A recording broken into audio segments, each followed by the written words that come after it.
Good news for all horses. Dobbyroid's Magic Horse Rejuvenators are down threepence this week. Remember, Dobbyroids melt in your mouth, not in your hoof.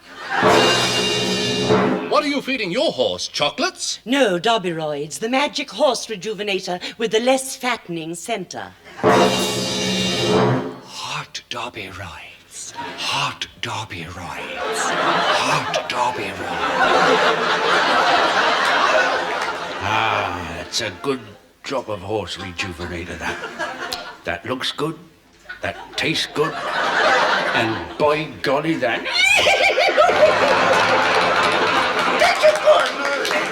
Yes, the makers of Dobbin's Medical Cummerbunds announce a new exciting addition to their range. It's Round the Horne.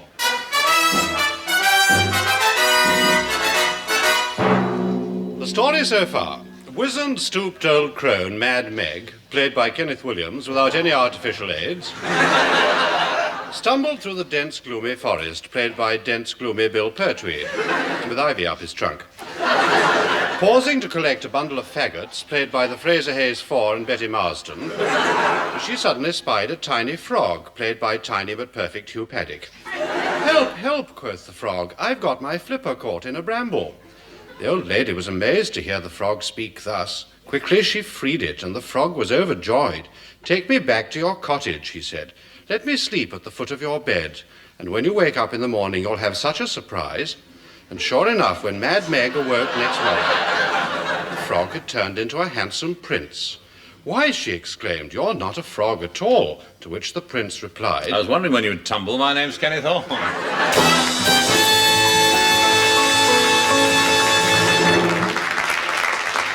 That was, of course, Douglas Smith, one of the brothers Grimm. They don't come any more grim than Douglas Smith, I can tell you. Now for the answers to last week's questions. First, the what sound was it question. Well, the sounds were the mating call of a female bread pudding, a trouser manufacturer flying south for the winter, and, of course, Peregrine Worsthorne taking his socks off. And the only one who got that was Mr. Peregrine Worsthorne.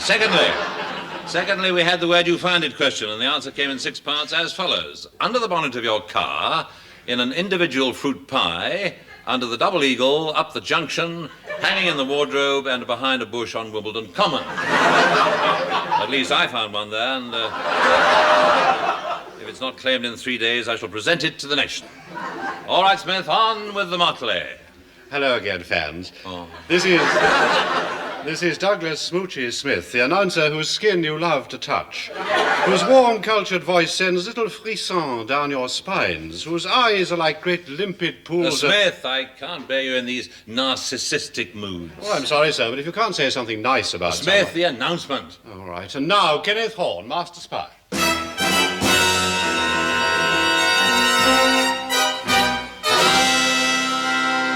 I was in the bathroom of my luxury penthouse suite overlooking Park Lane when the phone rang. I stepped out of the sink and answered it. "Hello, Cobber, this is Digger Horne. It's fair dinkum to hear your old billabong again. Come in, flying doctor, chips rapidly with everything and out." Why do you say that, Horne? In the hope we get an Australian repeat. I see. Well, something rather disturbing has just landed on my in-tray. Get over here immediately. By the way, sir. Well, here I am. Marvellous what you can do on radio. It certainly licks the television. What does? My cat. I think it's something they put in the polish, actually. But what did you want to see me about? Well, that thing I was afraid of has come up again rather suddenly. What do you think I ought to do? Well, I should put a bread poultice on it. And if that doesn't work, try egg and chips. Righto, Horne, thanks for the advice. There is one other thing. Yes, sir? Well, I've been given something rather awkward to handle. I don't like this, but I'm going to have to drop it right in your lap. Well, go ahead, sir.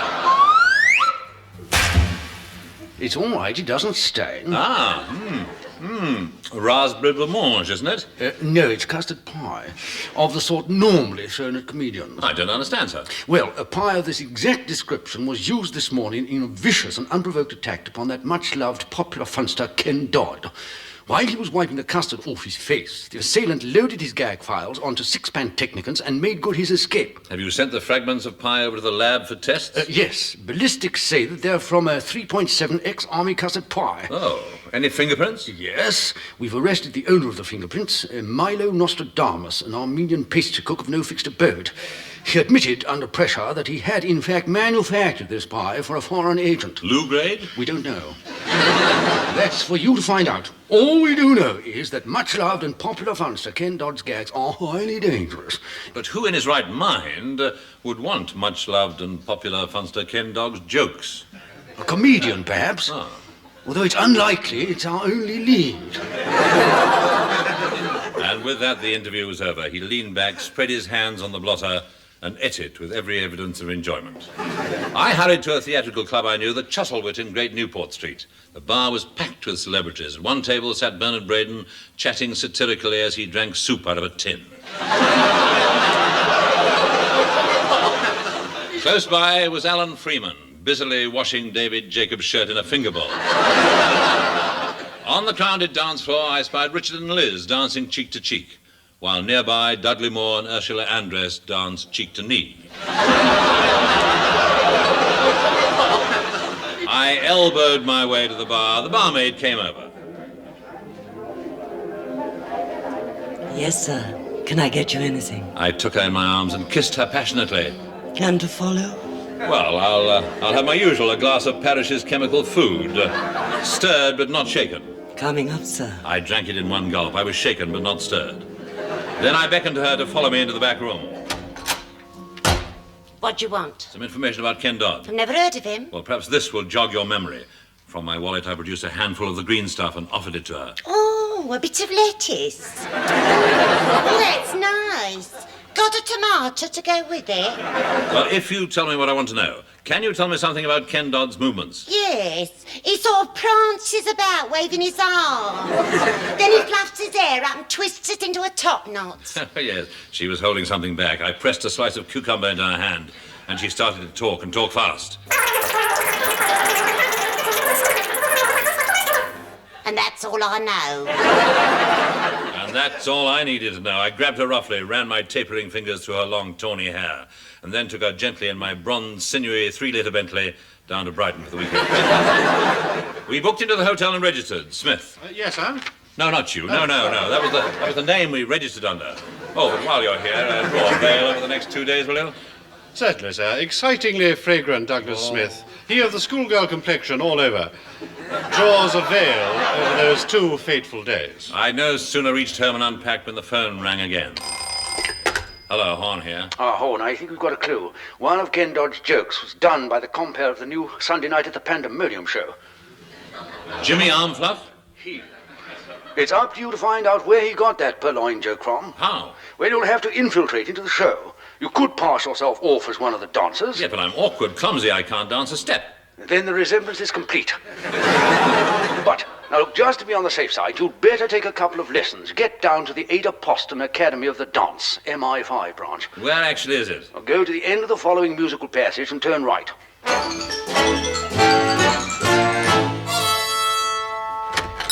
Hello, anybody there? Oh, hello, I'm Julian. This is my friend Sandy.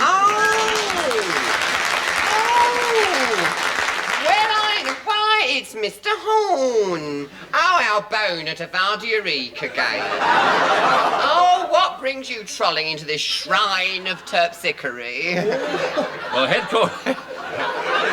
headquarters say I've got to dance. Oh, you carry on, ducky. We'll just sit and watch. No, look, I want a rush course in modern dancing. Rush! We can't go rushing at it like a mad thing. Takes years of hard work and dedication, doesn't it? I mean, look at Sands. Have a look. Look at me. Yeah. I mean, he was a Beams babe till he was 30, wasn't you, Sam? Beams, baby, till I was 30. My hair right down. I have lovely hair right down. Sit on it. Sit on it, yes. Lovely. Lovely hair. Never got me anywhere. I've given my life to the dance. I've given my life. You know that's true. It's an art form, isn't it? It's an art. It's one of the highest cultural manifestations of man. Or woman. You can't can't manifest yourself in 5 minutes. You can't. I mean it. Yes. It's not just a matter of step, ball, change, dainty wrist, back your eyelids and hope for the best. It's not. Take your actual greats. Take your greats. Dame Margot, Rudolph and Uriah. Well, I mean, old Marge and Rude. They didn't just do it overnight. No. Marge and Rude? No. No. Yes. Well, take Lionel Blair. You take him.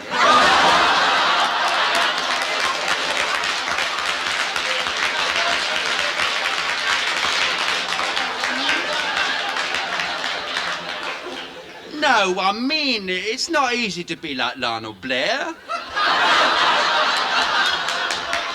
But if you're set on it, we'll start you off. Yeah, we'll start him off. I'll tell you what, we'll give you your rudiments. Yes, rudiments, you see. Oh, no, seriously. And after that, it's up to you. Right, roll up your trouser leg. Roll up your trouser. Yeah, look, I don't want to become a mason. No, Ducky. We want to have a varder at your calves. You see. Go on, get him out. Oh, yeah. Oh, he's got dancers' calves. Yeah, I'll say that for him. Yeah. Scotches may be a bit naff, but his plates are boner. Well, Miss Horne, come on, let's start off with a simple step like this. Come on. Do you think you can manage that? Yes, I think so. Oh, good. Right, Jewel, get on the piano. Go on, get on the piano. With a 1 and a 2, and away we go. Dainty wrists now, come on. Keep your head up. Smile, that's it. Buck and wing. Come on, that's it. Now, trenches. Watch your trenches. Now your splits. Splits, I said. Well, do as much as you can. How's that? Oh, fantabulosa, Ducky. Well, what do you think, Jewel? What do you I think? think he's got it. By Yes? Georgie's got it. Oh, yes. Perhaps doing the splits was a bad idea, since only his seam's gone. Well, oh, come on, let's try again.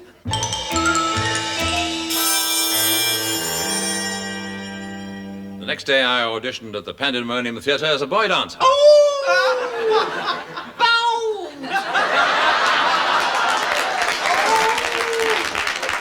A boy dancer! Did you hear that? All right, Williams. All right. Your sketch is over. Oh, sorry, I spoke.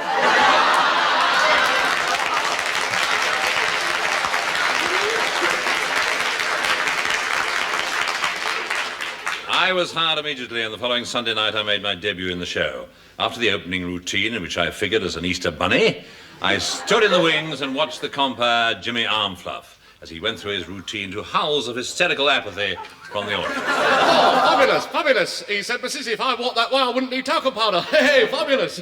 Oh, but seriously, it's celebrity time, and we've got some really fabulous celebrities out there in the audience. Why, isn't that Frankie Vaughan sitting down there? Let's have a look. Hey, let's have a look. Well, we are in luck tonight. It isn't. No. That means you won't have to hear us singing side by side yet again. Hey, here's a quick one I just throw in. I went into a French restaurant the other day. I said to the waiter, have you got frog's legs? He said, yes. I said, well, up off and give us a chip butty. Hey, fabulous, what? I recognised that joke immediately. Fundamentally, it was the same as that stolen from Ken Dodd, that much-loved, etc., etc., etc. I would have to take this up with Armfluff. After the show, I went straight to his dressing room and knocked on the door. Coming back. Hey, pull up a chip butty and sit down. Well, I'll come straight to the point, Mr. Armfluff. That joke you did, that was stolen from Ken Dodd. Oh, I didn't steal it. I bought it in good faith from our scriptwriters, Galton and Simpson. Not Ray Galton and Alan Simpson, those two whimsical and much-loved laughsmiths of Steptoe fame, whose merry quips have echoed round the nation. Why do you say that? Well, I'm anxious to avoid a libel action. Hey, you can talk to them if you like. They're through there in the office. I went into the next room. Two figures sat crouched over a typewriter. As I entered, they turned. Ah, Mr. Horne, we meet again. You, Ray Galton? Ah, no, Chew Galton, and this... Lotus Blossom Simpson. You see, not lily lighters, merely flakes and imposters, have disposed of Leo Galton and Slimpson by simple device of persuading them to light TV series on the BBC Two. No one will ever hear of them again. Ha ha! then it was you who stole Ken Dodd's gag files. Yes, I admit it. I'm going to become most famous script lighter in the world. You'll never get away with it. Somebody's bound to find out sooner or later. Who is going to tell them? I am. No, Mr. Horne. Now you are here. I will never let you go. Why? Because I love you. It's so hard, I can't forget. Oh, thank you. All right, I'll let you know. Whilst his attention was distracted, my hand slid down my trouser leg and groped for something concealed in my sock. It was my foot. Why are you taking your socks off? One false move and I shall wiggle my toes at you. And you know how you hate that. All right, Mr. Horne, you've won for the moment, but you haven't heard the last of Dr. Chu-N Ginsberg, M.A. failed. Come, Lotus Blossom. I'm gathering the lovely creature into his arms, and with a last despairing cry of... He leapt into the filing cabinet, filed himself under M for missing, and was never seen again. We in MI5 believe that Chu-N Ginsberg and Lotus Blossom are, at this moment, preparing a new series for Harry Corbett and Wilfred Bramble. It's going to be called Steptoe and Number One Son.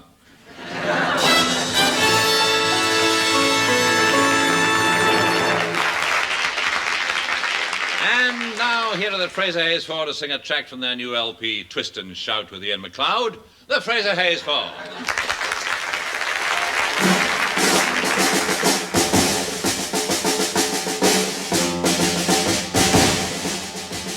I've got my 10 fine toes to wiggle in the sand.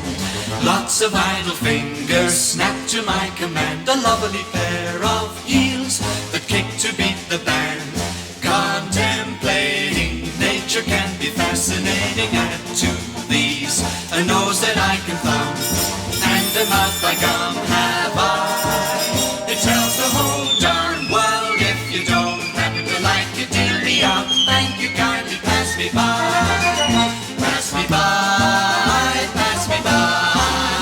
If you don't happen to like it, pass me by.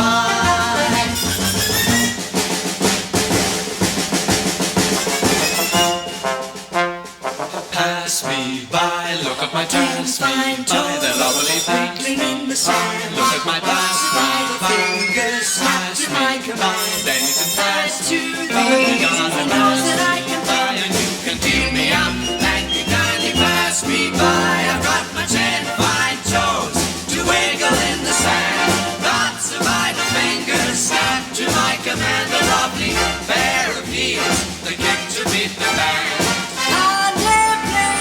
Nature can be fascinating. Add to these a nose that I can run, and a mouth like one have I. It tells the whole darn world. If you don't happen to like it, give me out. Thank you kindly, pass me by. Pass me by, pass me by. If you don't happen to like it, pass me by.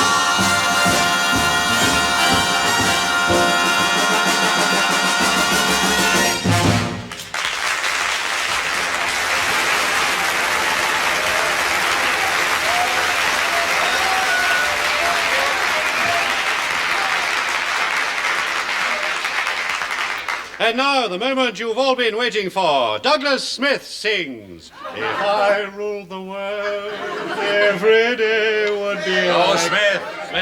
Oh, all right. And now, trends.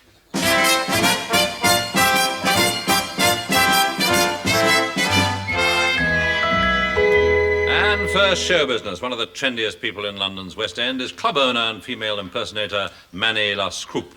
Well, Manny, it really is quite extraordinary the way you manage to look like a woman, sound like a woman, and even act like a woman. Now, what is your secret? Well, you see, I am a woman. Thank you. And now, we are fortunate to have another trendy person with us tonight. Well-known show business astrologer, a man whose predictions have astounded everybody, Maurice Woodrott. Salutations. Sorry I'm late, but something unforeseen took place. I see. Well, now, in the past, you've made some absolutely amazing predictions. Yes, it's hardly an event of world importance occurs without my having made the predictions. sometimes as long as 6 months afterwards. For instance, I stated categorically last year that 1966 would be an uneventful year for Benjamin Disraeli. And so far, nothing much has happened. Ah, yes, but the So year... far. Yes, not so far. But the year's not over yet, don't forget. No, but I'm sticking my neck out when I say that. I have to, otherwise I soak my shirt front. Well, would you like to make some more predictions for the coming year? Certainly, yes. I predict that in the next few months, man will find intelligent life on jukebox jury. Also forecast that Kenneth Horne will not win the Miss World competition for the 14th year in succession. And I furthermore prophesy that Cassius Clay will not become governor of South Carolina. Or, and here I'm sticking my neck out once more, Mississippi. I don't want to dampen your ardor. Well, that's all right. It'll soon dry out. But look, you have been wrong in the past, noticeably before the general election when you said the Tories would get in. Yes, I actually did prophesy a landslide. Yes, when you say it's more like a tidal wave. No. But how do you explain this startlingly wrong prediction? But I wasn't wrong. You see, I said the Tories would get in, but I didn't say in what. Thank you, Maurice Woodrow. Oh, please, don't thank me. It's all in the stars, your celestials.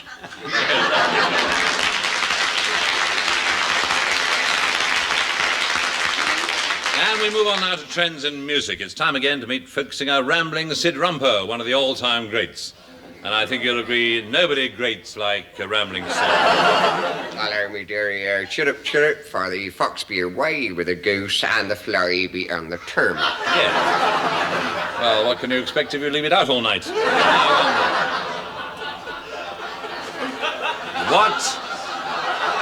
What are you going to sing for us today? Well, I was rummaging in my gander bag for a gladsome ditty to bend your ear out with.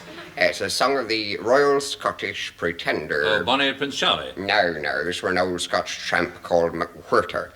He pretended to be Queen Frederica in order to get free orange juice. You can't drink metal polish straight, you know. No, it does tend to dull the palate, doesn't it? Yes, quite so. Anyway, we fell to chatting by the wayside, and over a rude meal of hedgehog pate, he sang me it. It tells the story of a simple Highland lass who one day espies a man in a kilt sitting up an oak tree. Hello?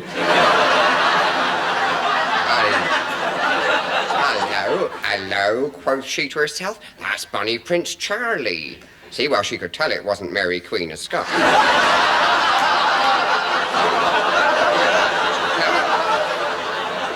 Yes, of course, a different town. Yes, quite. So anyway, she takes him in and hides him and gives him sustenance for 3 months. But lack-a-day, there's a very sorry end to this tale that will wring your withers. Oh, good. They haven't been wrong for years. It turns out that he isn't Bolly Prince Charlie after all, but a cabinet maker from Uddersfield called Alf Postlethwaite. Oh, how tragic. Yes, and to this very day, almost 6 months later, the Highlanders still sing the Postlethwaite Lament, which goes after this fashion. Ye maki duna bror mi lamak, a scorpit beastie through the rye. For there's a tatty bogle in me trussock over the sea, over the sea to sky. Pull away, me sporran.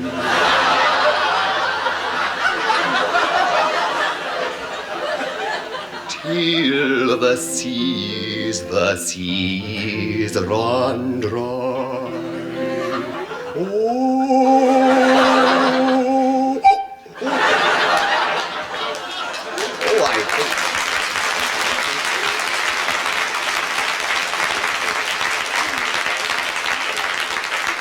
It makes you catch your breath, doesn't it? I think I tattered me bogle there.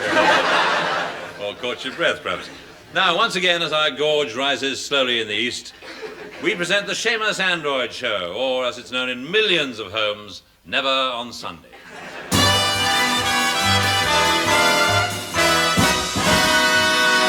And tonight, Seamus's guests are Rancid Counterstroke, the celebrated navvy and lay brain surgeon, Batlin Sid Mouse Trousers, the frozen faggot millionaire, pop singer Whimpering Lord Grope and the Underthings, and Her Royal Highness Lil Mossop Belly Dancer and Ma Arani of Muswell Hill. And here is your host, Seamus Hantroy.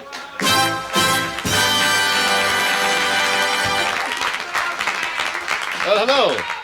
Well, hello. Now, before we start, I heard an amusing little story that I thought might amuse you, and I'd like to tell it to you tonight. I'd like to, but I've forgotten it. Well, now, we've had our bit of fun, and now...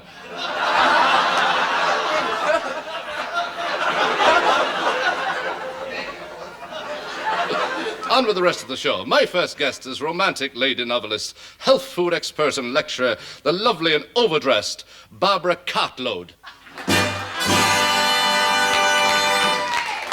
Well, now, Barbara, it's nice to have you here personally in person, yourself personally. Thank you, Seamus.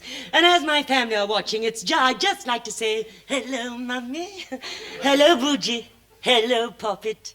Hello, Granny. She's upstairs having her bath, you know. All right, now, Miss Cartload, I believe that you're England's greatest novelist. Yes, I believe that, too. Yes, and I understand that you've actually written yourself in personally 200 books. Well, actually, darling, I've written one book 200 times. And they all have the one theme, romantic love. No sex. I don't believe in it. There's too much of it going on nowadays. In my books, the hero gets the heroine in the last page, but all he does is to kiss her hand. After the book's finished, what they do is their own affair. Well, talking of Western Supermare, leads me to our next guest. It's shy, bespectacled ex-Smithfield Porter, now film star Michael Biehn. Hello again, shy, bespectacled ex-Smithfield Porter, and welcome to the show. Now, you and Miss Cartload, I believe, have a lot in common. She's a novelist, and I believe you once read a book. Yeah, but I ain't got much time for reading. I mean, we're all living under the shadow of the bomb, ain't we? What chance have you got? You may as well give up. That's what I tell all the birds I lumber back to my flat. For instance, last night I picked up this bird. Yes, well, I believe Barbara wanted to make a point, didn't you, Barbara? No. I was just trying to hog the camera. Oh, Michael, this film you've come along here to plug, I believe that you're getting a record fee for it. Oh, who cares about money? Money don't mean nothing to me. They offered me £40,000. I said, what good is money to me when you're living under the shadow of the bomb? I said, keep your £40,000. I want 60,000. What are you going to do with all that lovely money when you've got it? Well, darling, I'm going to fulfil a lifetime ambition. See, I come from a working class background. I was born on Keir Street in Stepney. And I've never forgotten the people who live in that street. Particularly the old girl what brought me up and made me what I am today. I'm going to go down there, I'm going to buy up that lease of her house, and then I'm going to evict the old slaggy.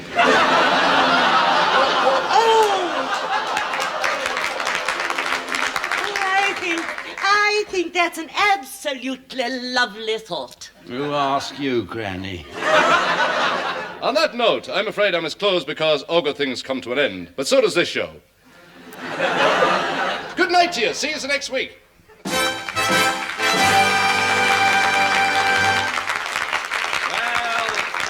there we are. That was the Seamus Android show. And would anybody who witnessed the accident... Oh, yes, there was another thing. A few weeks ago, I left you with a what is it question. The what is it being a creature with an orange body, 8 tentacles, and hairy legs that made a noise resembling peep skump. Remember? Peep skump. Well, I did mention that the reason I wanted to know was that it had just crawled up my trouser leg, at which you dutifully laughed. Well, so far I've heard nothing from any of you, so for heaven's sake, hurry up, because it's crawled up as far as...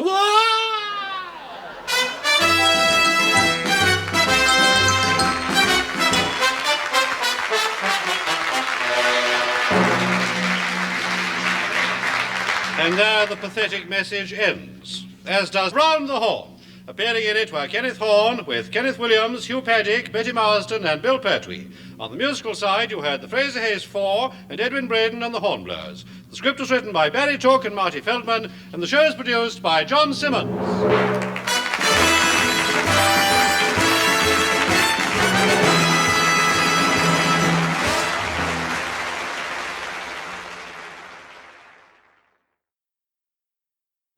And now, Dolly Ride's Theatre of the Air presents a special edition of Round the Horne. We would like to warn listeners the BBC considers this program unsuitable for children, people of a nervous disposition, or anybody.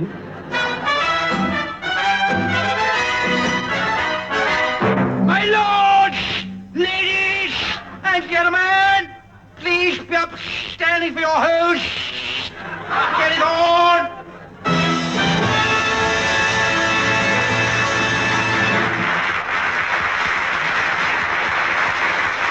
Hello, well, as everybody knows, today marks the start of the International Spare a Duck Year. And to mark the occasion,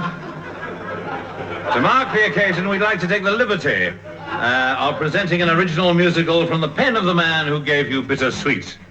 It was stolen from Noel Coward's pocket in the washroom at Victoria by one of the snivelling wretches who call themselves our authors. And they alone have created this musical. And I say created in the same sense as, for instance, a smell, disturbance, or a public nuisance.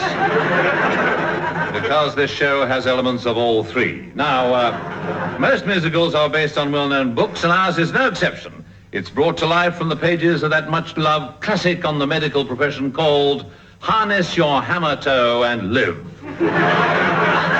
And it's dedicated to all those television doctors such as Finlay, Kildare, Casey, and Who.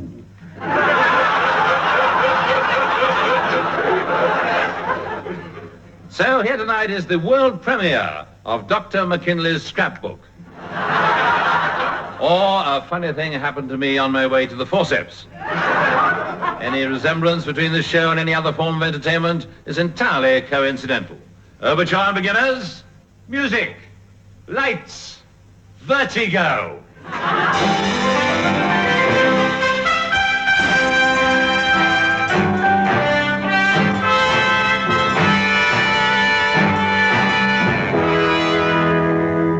Our scene opens on the village green at Slummock Bray. Well, village green, should I say perhaps village grey, since in fact it's halfway up a slag heap. And the whole cast have to sing at an angle of 45 degrees. The boys and girls of the village are in a gay mood as they dance around the rubbish pit, singing the opening number. Slummock Bray, where every single day's a holiday, where all the folks are always bright and gay. It's okay, welcome to Slummock Bray. Slummock Bray, we want to tell you what we're here to say, that once you've been here you will want to stay. Shout hooray, hooray for Slummock Bray. The slag heap's as high as an elephant's eye. So welcome to Slummock Bray.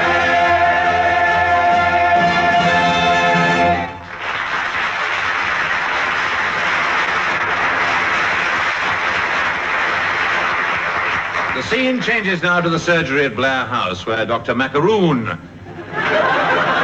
happily playing on the carpet with a trained streptococcus that he's reared from a pup. When Dr. McKinlay, played by myself, enters. Well, hello, Dr. McKinlay, and where have you been to the loo? Hello. Dr. Noddy and I have been looking at Mrs. Ogilvy's Roger.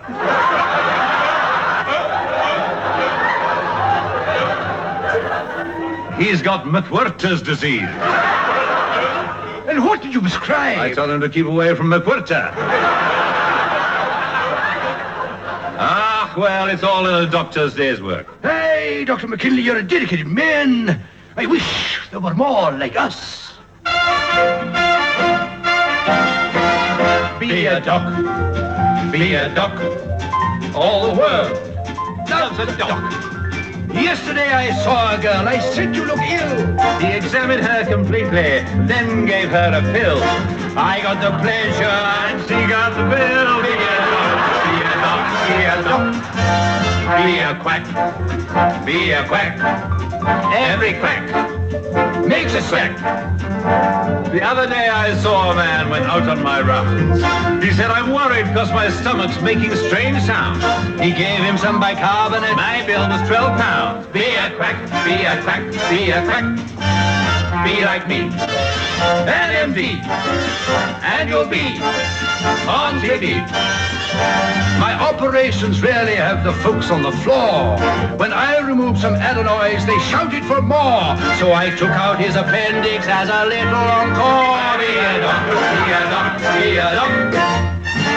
We took a fellow's tonsils out, he said, and I quote, I haven't got no money, but I'll give you a note. So we opened his jaws and stuffed them back down his throat. Be a duck, be a duck, be a duck. One more time. The patient swallowed half a crown. He said, I feel strained. We gave him patent medicine, and we have quite a range. He's been in bed for days now, but so far there's no change. Be a duck, be a duck, be a duck.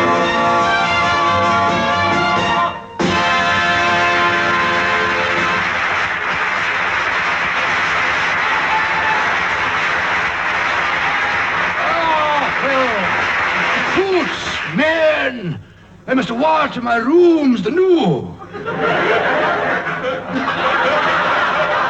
I beg your pardon. I said, oh, well, hoots, man, I must be away on my rounds now. When you're a simple country doctor, you tend to slip into the vernacular. I'm off to call an old widow, McGander Poke.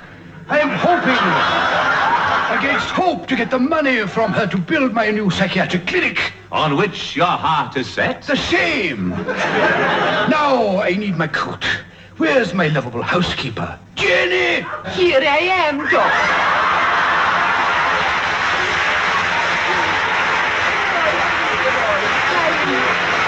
Yes, here I am, lying on the floor. Yes, I'm a doormat for you, Doctor. Go on, tread on me, walk all over me. I'll just smile sweetly. I'm just an old homebody. An old folks' homebody, to be exact. Now, what you don't catch cold, you want to wrap up. So do you, mate. You know what I do without you, Jenny? Yes, well, here's your coat and your balaclava helmet, which I wore at balaclava. And here's your Wellingtons, and here's your scarf, and here's your mittens, and here's a wee porridge sandwich just to keep out the cold. Thank you, Jenny. I knitted it myself. It's from an old Heeland recipe. And here's a wee hot water bottle to slip in your hip pocket. Thank you, Jenny, but it's midsummer. Oh, I know, but better safe than sorry. Wish you wouldn't coddle me like this. Oh! I'm capable of dressing myself. Oh! And I have been ever since I was 56. Oh, away with you. You're just a wee bairn to me. Well, goodbye to you. Goodbye. Jenny, where's my trousers? They're in your pocket where I put them. Oh, aye. Well, I'll see you at dinner time. Goodbye, Doctor. Goodbye. Bon voyage! Goodbye, Doctor! Goodbye. Safe journey, Doctor! I'm only going next door! Honestly, Jenny, I don't know how you put up with him.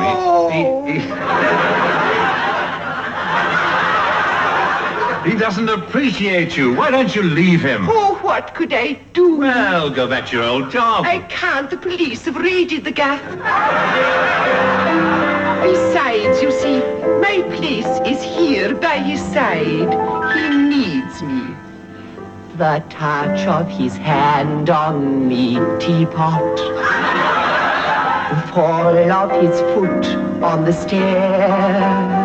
The sound that he makes when he gobbles my cakes tells me he needs me there.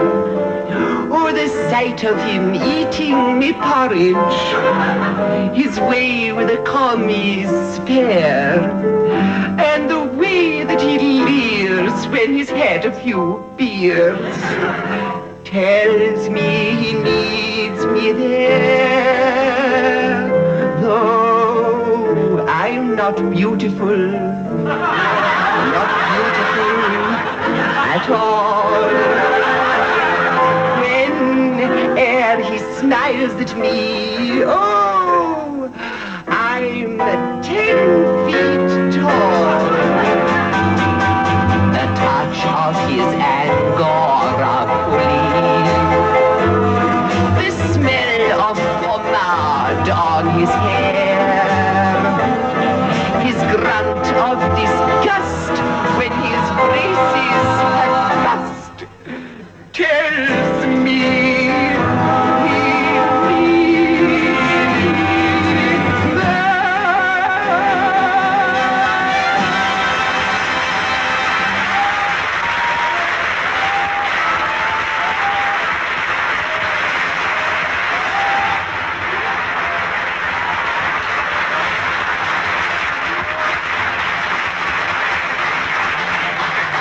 Well, that's better out than in. Oh, perhaps on second thoughts, no.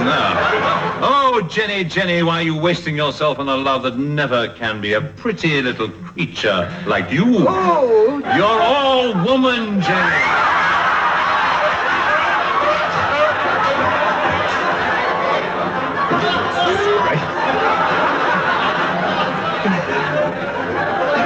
You turn a man's blood to fire. Oh, Dr. McKinley, you don't mean it. Too right, chummy. No, Jenny, you may look like someone mature. Victor mature. But you're still a girl at heart, and for every girl there's a man. Now, Jenny, how do you feel about Noddy? What, here? In the living room? Oh, but I hardly knew you. No, Dr. Noddy. Oh. Oft has he confided in me his admiration for you. Oft? Oft, yes. Wouldn't you be happy with him, just the two of you, a little practice somewhere in the Highlands?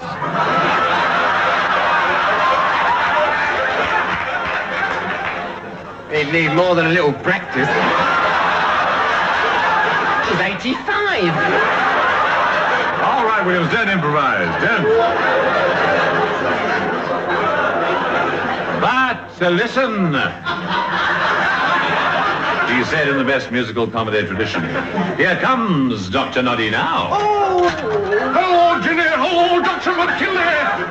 Hello, Noddy. Well, hello, Noddy. It's so nice to have you back where you belong. Well, I'll leave you two young people alone. I'm sure you have lots to talk about. Exits on tiptoe so as not to wake the audience. Oh, Jenny, marry me. I may be old, but I can give you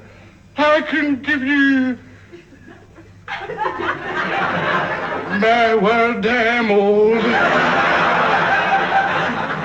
But you know what they say about an old fiddle? You mean you've got a woodworm? Oh, I can make you a happy woman, Jenny. Just say the word. You'll never want for anything. Diamonds, furs, all the lung syrup you can drink. Medical peppermints and elastic stockings shall be yours for the asking. Jenny, say you will. Say you will. Say I will what? Whatever you can manage. After all, at our age, we can't be too particular. But you know what people would say. You know, they'd say, too old. They tell us we're too old to ever know the meaning of desire. Ah, too bent, too spent, to know what passion bent.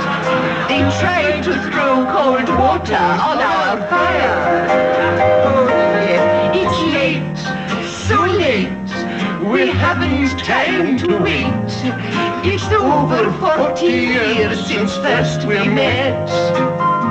Oh, you're no ripe peach, but at least you're in me reach. And at our age you must take what you can get. I used to play the role of Casanova. Yes, he did.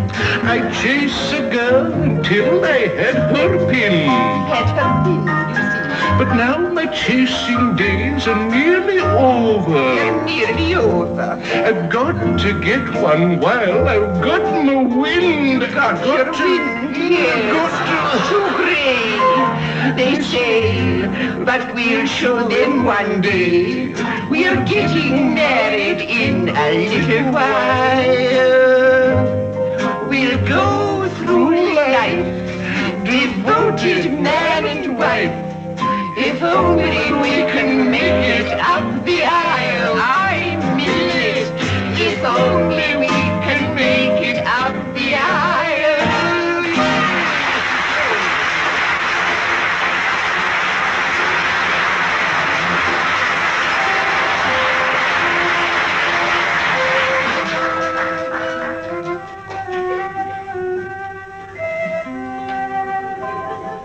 There now takes place the ballet sequence.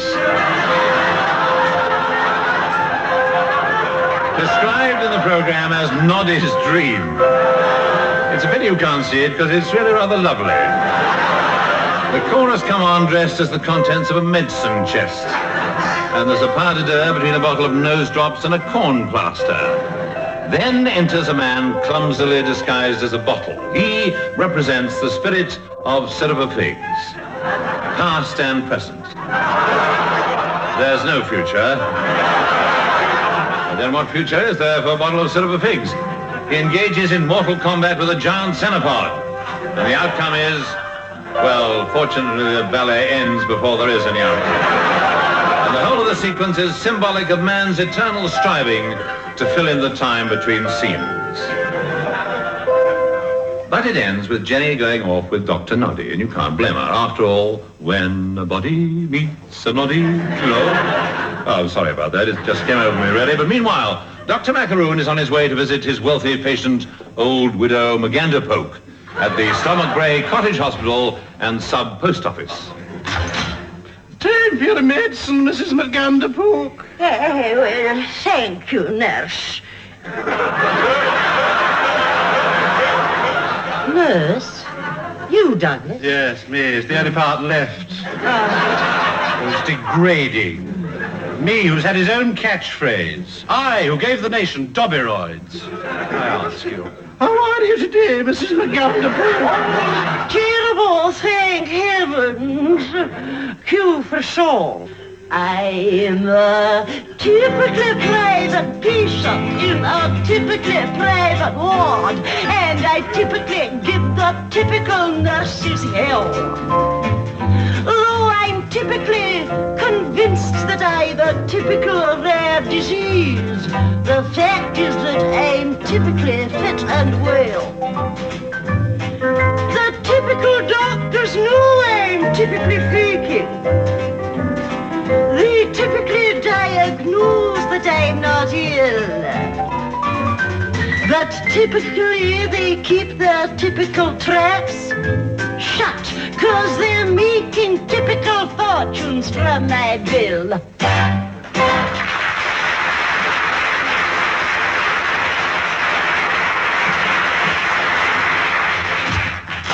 Ah, old widow Magandapoke. Magandapoke? What on earth they let that name past? Well, after grunt fatigue. Yes, I see what you mean. And how are we today? Oh, we have never felt worse. Our complaint is still giving us jip, and we didn't sleep a wink last night. Don't you think we ought to spend another few weeks in bed? Nonsense, widow Magandapoke. You're going to have to take drastic steps. What I'm going to do may seem cruel, but for your good. Oh.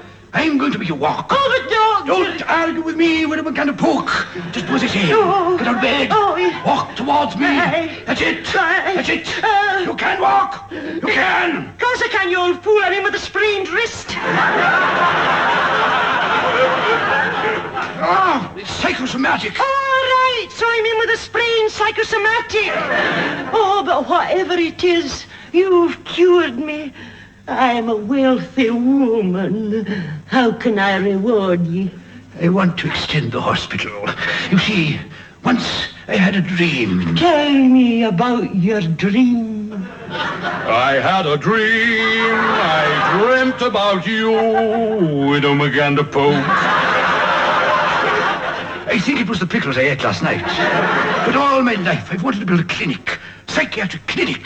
I want to help people. To make sick people well. Make well people sick. Help people with problems. Call me a dewy-eyed visionary if you like. But Slummock Bray is full of rich loonies.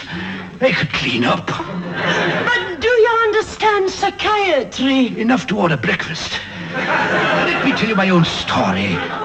Accompanied by a chorus of doctors, nurses, villagers, peasants, and the entire corps of Kenneth Williams. And I do mean corps. It seems like only yesterday I was one of nature's wrecks. A chronic hypochondriac oppressed by thoughts of sex. There seemed no hope in all the world that I could long endure. But luckily I met a man who promised me a cure. And now I'm nearly well again. My mind has vanished out. I owe it to analysis. Shut up, don't mess around. It's taken years and all my cash. What's money anyway? I owed it all to Dr. Freud when he to me did say, shake hands with your Uncle Sigmund Boyd. He's here to help your case. And here's the couch on which you lie. Relax, don't hide your face. Just tell him all your symptoms and he won't be annoyed. You're as welcome as the blood is made to dear old Dr. Freud. You got fantasy, lethargy, empathy, apathy, chronic depression, and absence of will. Psychosis, neurosis, acute halitosis, your mental capacity is practically nil. You're manic depressive, your mind retrogressive, you're frigid and rigid and haunted by doubt. Psychotic, myopic, and rather erratic, you've oral neurosis, pellagra, and gout.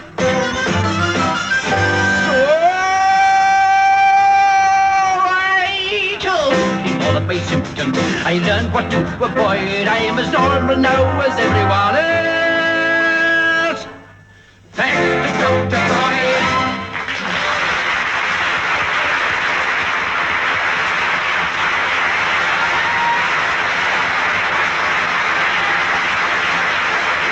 Well, now, old Widow McGanderpoke, will you give me the money to build my clinic? I will, Dr. Macaroon. I will. Then everything's coming up. Neurosis for me and for you.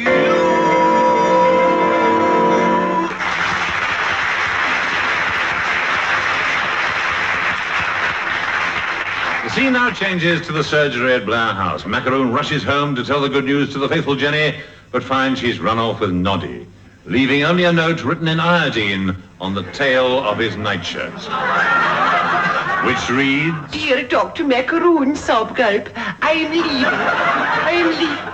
leaving you for Dr. Noddy. I know he does not really love me and only wants me for me hot pot.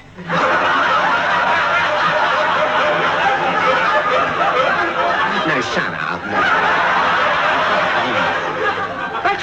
But at least he takes some notice of me. Gulp, gulp, sob, sob. P.S. Please excuse the scribble, but as I write this, Dr. Noddy is chasing me up and down the stairs and trying to get me into the broom car. And there the note ended abruptly. Obviously he succeeded. Well, Dr. Macaroon takes this news very badly and struggles on alone at Blair House with me, McKinlay, taking over Jenny's role in the household. But it wasn't the same. Why can't McKinlay be more like a woman? Women are useful for cleaning your boots, for cooking and washing, and other pursuits, who, whatever you do, will never make you feel absurd. Why can't McKinlay be more like a bird?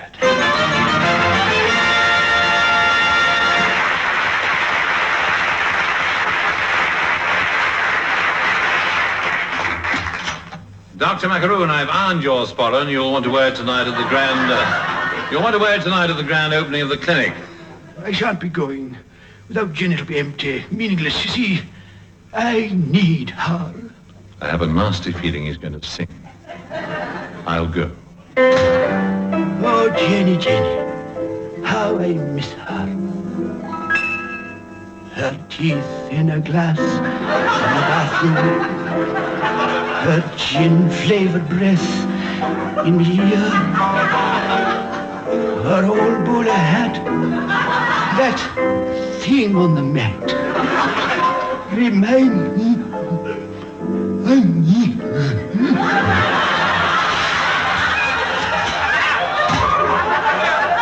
Here's your slippers, Doctor. Jenny, you come back. I couldn't live without you, Doctor. Nor I without you, Jenny.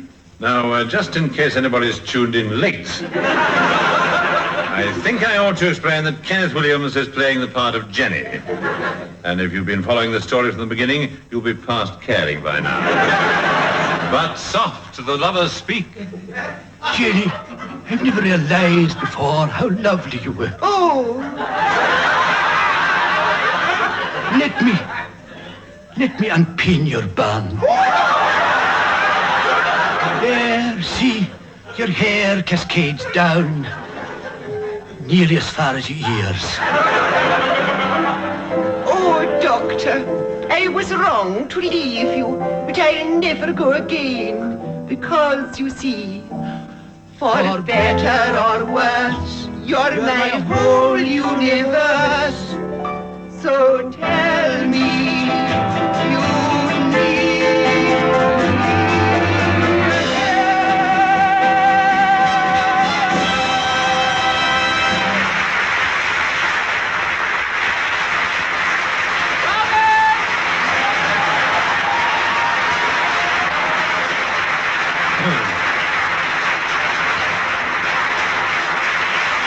And so we come to our grand finale, a gay scene set around the new clinic where the entire cast of several all join hands in the BMA square dance. Honor your MDs. Honor your patients. Honor your Hippocratic oaths. Take your hammers, tap them on the knee. Promenade round the surgery. Grab your nurses, swing and sway, but not a word to the BMA. Swing them all round now, nice and fast. Everyone do the plaster cast. Take your girl, and if she's willing, fill her full of penicillin. Take and soul, take a knife yourself. All together now, everybody come. Eye for eye and dose for dose, everybody diagnose. From a break, where every single day's a holiday, where all the folks are always bright and gay. It's okay. Welcome to Brother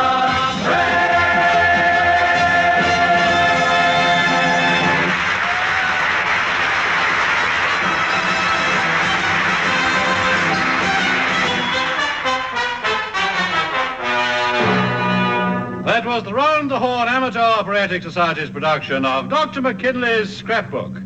It starred Kenneth Horne as Dr. McKinlay. The part of Jenny was played by Kenneth Funny Girl Williams.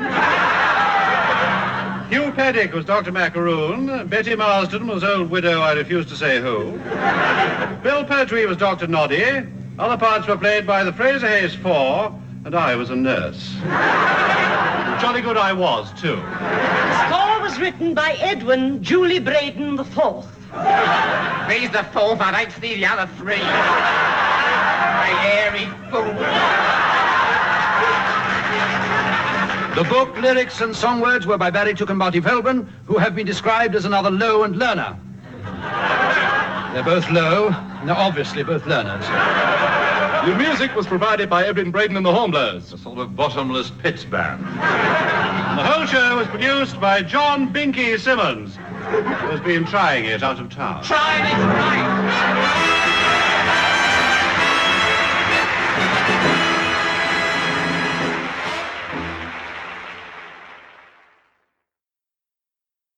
Here is an important message for all horses. The makers of Dobbyroid's Magic Horse Rejuvenators announced some new exciting additions to their range. Is your horse overweight? He can look 5 pounds lighter in a Dobbytex horse cummerbund. When my horse meets his friends for a drink at the Hilton, what does he say? Dobby bra. And now the show that 9 out of 10 horses prefer. Round the Horne.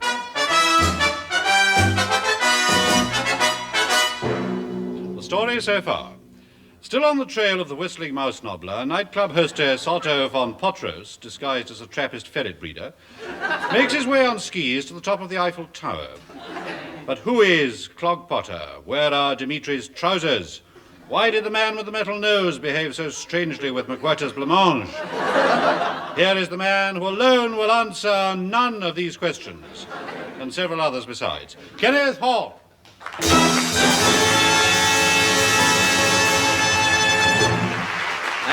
And that was Douglas Smith, who wishes it to be known. But from the way he's been acting lately, it's pretty obvious, really. Now, the answers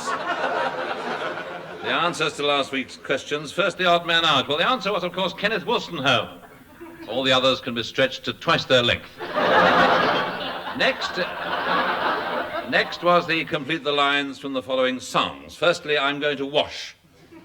Well, the answer was that man right out of my hair, and not a lady in Barnstable's washing for 3 weeks. But thank you, and a nice try, Mr. Alan Freeman.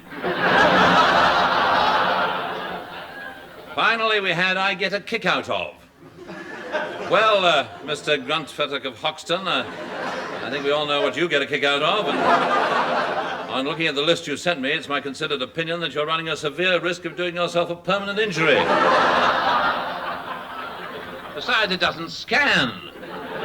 You can't sing, so tell me, how can it be true that I get a kick out of drinking metal polish strained through a football sock? All right, Smith, the announcement.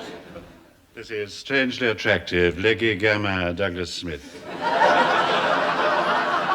Announcing a new feature, the Kenneth Horne Theatre of Suspense.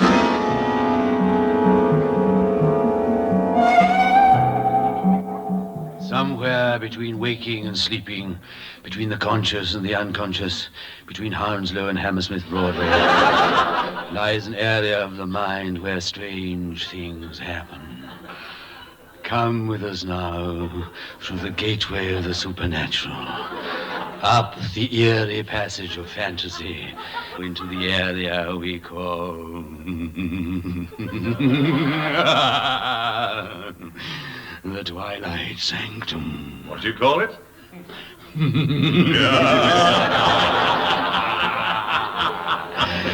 The Twilight Sanctum.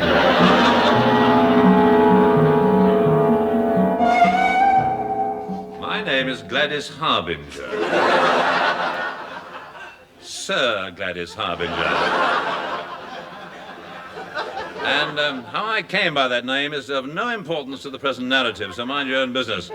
My mother hailed from a small village in Cornwall. It was said that on a clear day you could hear her for miles. I was on a brass rubbing holiday in the West Country when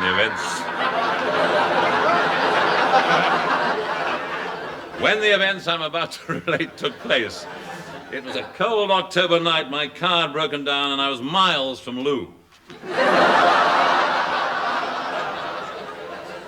I decided to make the best of the situation and look for lodgings in the neighborhood. A distant light guided me over the lonely downs to an old inn set back off the road.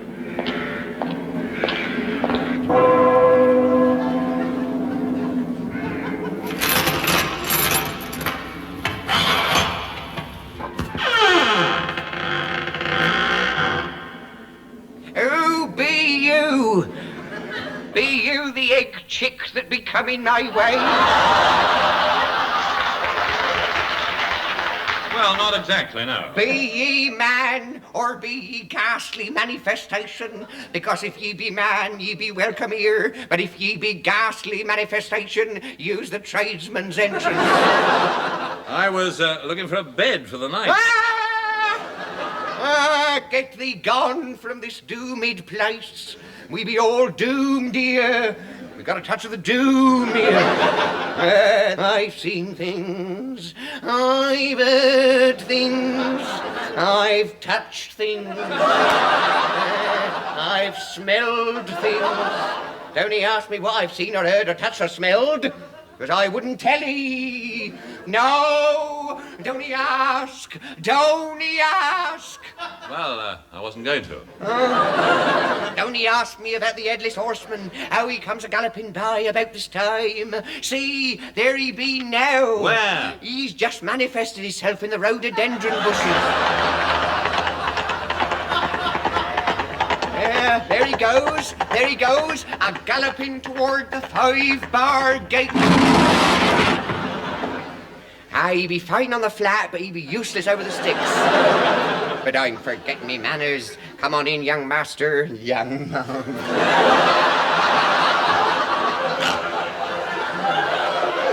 Come in, young master. Old Jem's not used to company, old Jem. He'll make you right welcome. Nothing's too much trouble for old Jem. Yeah, I'm glad to hear it. Unfortunately, it'll be old Jem's night off. So you'll have to put up with me.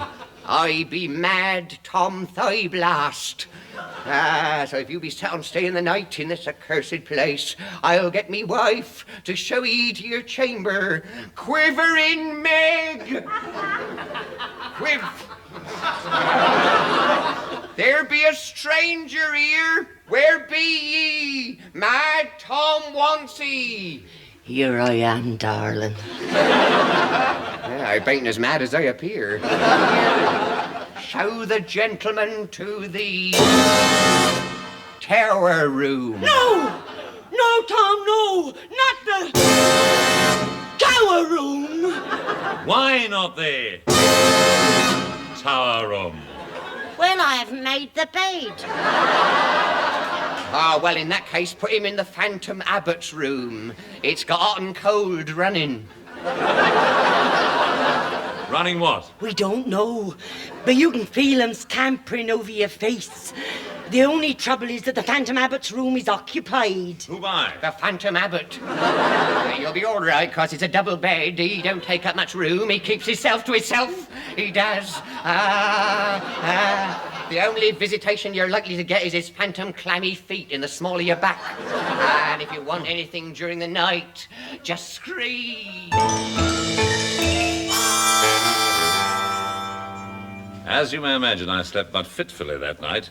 I was awakened at 3 a.m. by what sounded like the thudding of giant hooves and the champing of giant jaws outside my window. I slid quietly out of bed. While you're up, Gladys, get me a glass of water, will you? Certainly, Abbott, I'll do that.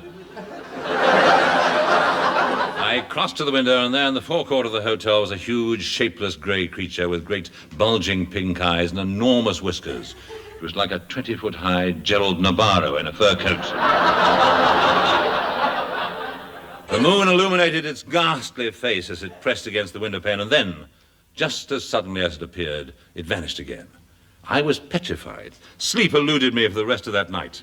After breakfast, I decided to pay a call on an old friend of mine who lived in the neighborhood, a certain Brigadier Grope Mannering, the eminent big game hunter and amateur taxidermist. His man, Grunter, answered the door. Well, goodness me, sir. Isn't it Sir Gladys Harbinger? Yes. Mummy! No. But that's another story. Well, Grunter, my good man, kindly take me to your master. Yes, sir. This way, sir. He's in the den stuffing a gorilla. Oh. Up the chimney. Keeps the draft out. Sir Gladys Harbinger to see you.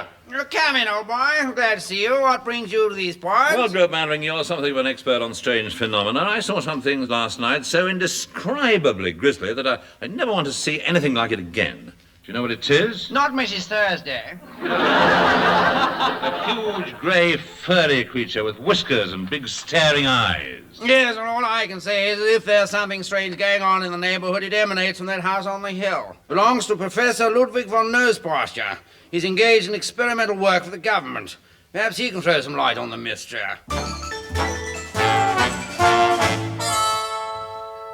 Hello, you wanted to see me? Yes, Professor. Well, come into the laboratory and close the door. What extraordinary equipment you have. Curious test tubes. What strange retorts. Well, I don't write the script, Ducky. But I can see you're curious about the nature of my work. I'm engaged in experiments to try and increase the world's food supply. As you can see, I'm in the middle of an experiment with this chicken. You see this chicken here? Yes.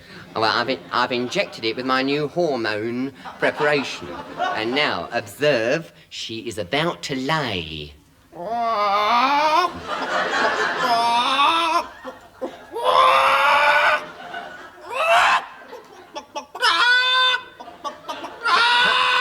Come on, girl.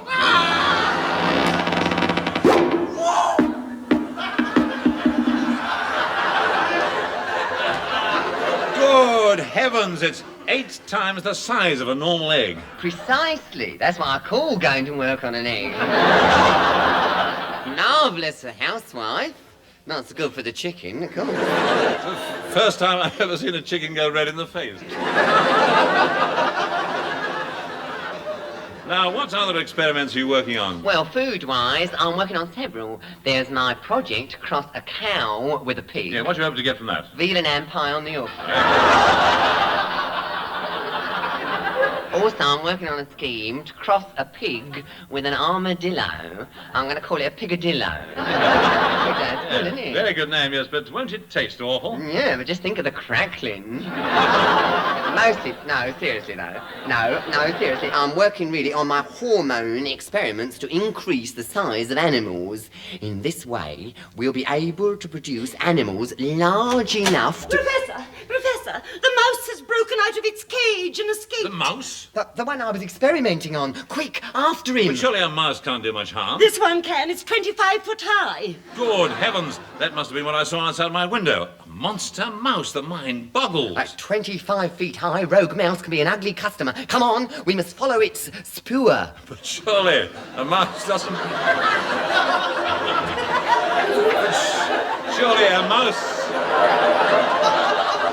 Surely a mouse doesn't leave spoor.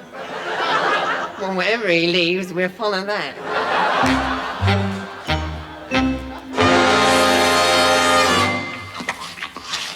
There he is. Look, there, nibbling that oak tree.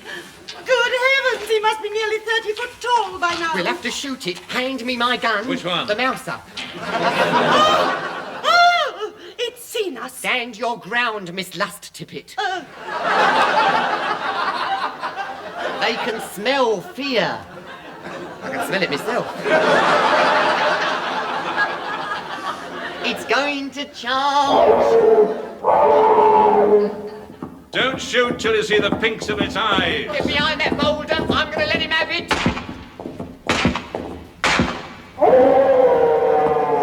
Blast! I've only winged him. I got him in the leg.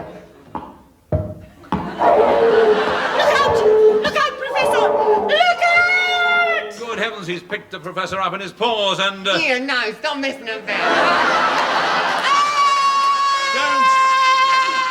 Don't look, Miss Lust Tippet. It's not a pretty sight.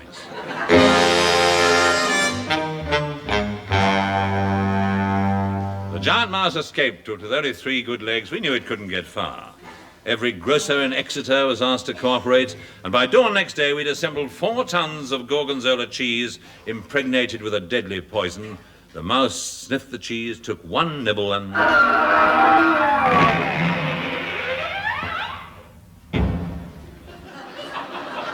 The cheese had done its awful work.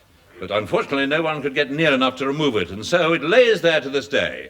4 tons of slowly decomposing Gorgonzola. Not to mention a 30-foot mouse.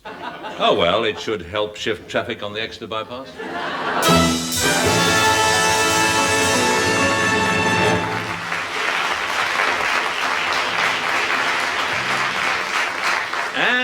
Now, here are the Fraser Hayes Four to sing a track from their new LP, The Golden Years of Lord Moran. Ladies and gentlemen, the Fraser Hayes Four.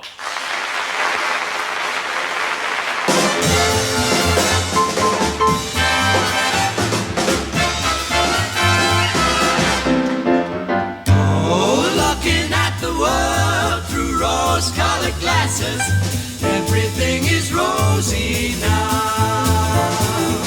Looking at the world and everything that passes seems of rosy hue somehow, somehow. Why do I feel so spry? Don't wink your eye. Needn't guess, I'll confess. Certain someone just said yes in a bungalow all covered with roses.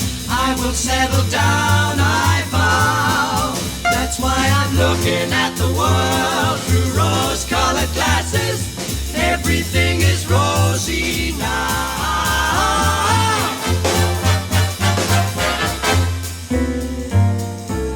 I've said goodbye to Mr. Sorrow. How do you do, Mr. Joy? No need to worry about tomorrow. Now everything's coming up roses for you and for me. 'Cause I'm looking at the world through rose-colored glasses. Everything is rosy now. Looking at the world and everything that passes seems of rosy hue somehow. Why do I feel so spry? Don't wink your eye. Needn't guess, I'll confess. Certain someone just said yes in a bungalow all covered with roses. I will settle down, I vow. That's why I'm looking at the world through rose-colored glasses. Everything is rosy now. 'Cause I'm looking, and everything is gonna be rosy now.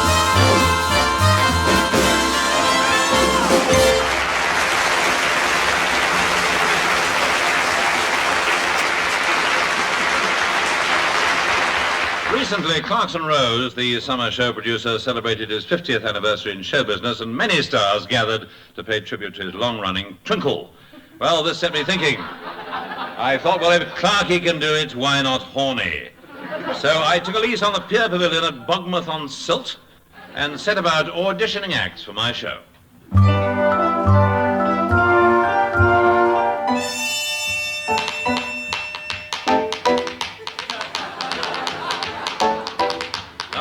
All right. Thank you, dear. Thank you. We'll let you know. Oh, but Mr. Horne, I haven't shown you my acro with the ferret. Well, I think we can take the ferret as read. Keep in touch. Next, please. Sorry I'm late, Mr. Horne. I had to move from Brixton. Oh, dear. Yeah, that's all right, Mrs. Mr. Desmond Grapple. Oh, you could have fooled me. Panto Dame Specialities. Richard, me agent, sent me up. Oh, it's a lovely Hardly boy. surprising, either. Well, now, what sort of experience have you? Well, I've done all the pantos, Mr. Horne. I was an ugly at Bolton last year, and of course, this year I was going to do me Aladdin.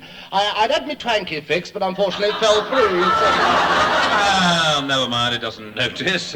Would you like to do your audition piece now? Yes, I'll just give the pianist me parts. There you are, dear.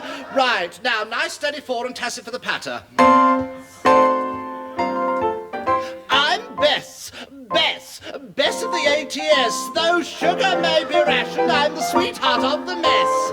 Oh, girls, how'd you like me undies? Yes, I made them out of blackout curtains. Oh, but I've got a boyfriend. He's a free Pole. I think he's only going up there to get his hands on my spam ration. Oh, yes. And what about the meat ration? It's so small I wrapped mine up in a bus ticket and it slipped through the punch hole. Oh, still, we won't let Hitler get us down because we may be short of nylons, of oranges and beer. But the GIs now have landed, so girl, let's give a cheer. They're overpaid, they're oversexed, but at least they're over here. Yes, I'm Bess of the ATS. Oh, dear. There.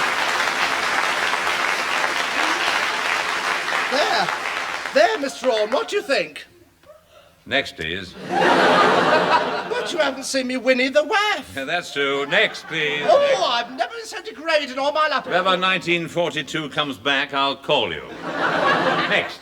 Salutations. Allow me to present myself, the great Omi Poloni, the world's fastest illusionist, and also the dampest.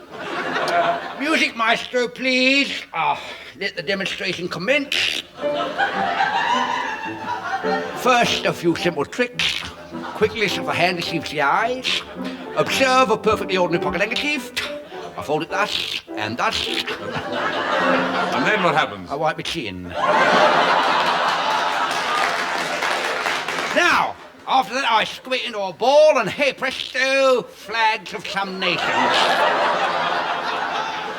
The flags of some nations? Some nations. Yeah, shouldn't that be all nations? Yes, it should, actually, but some come back from the wash a bit starched, and I can't get them up my sleeve. And so to the doves. Observe as I produce doves from every part of my person. Within reason, of course. How does he do it, you ask? Well, no, actually, why was the question that sprang to mind. You can stop. All right, all right.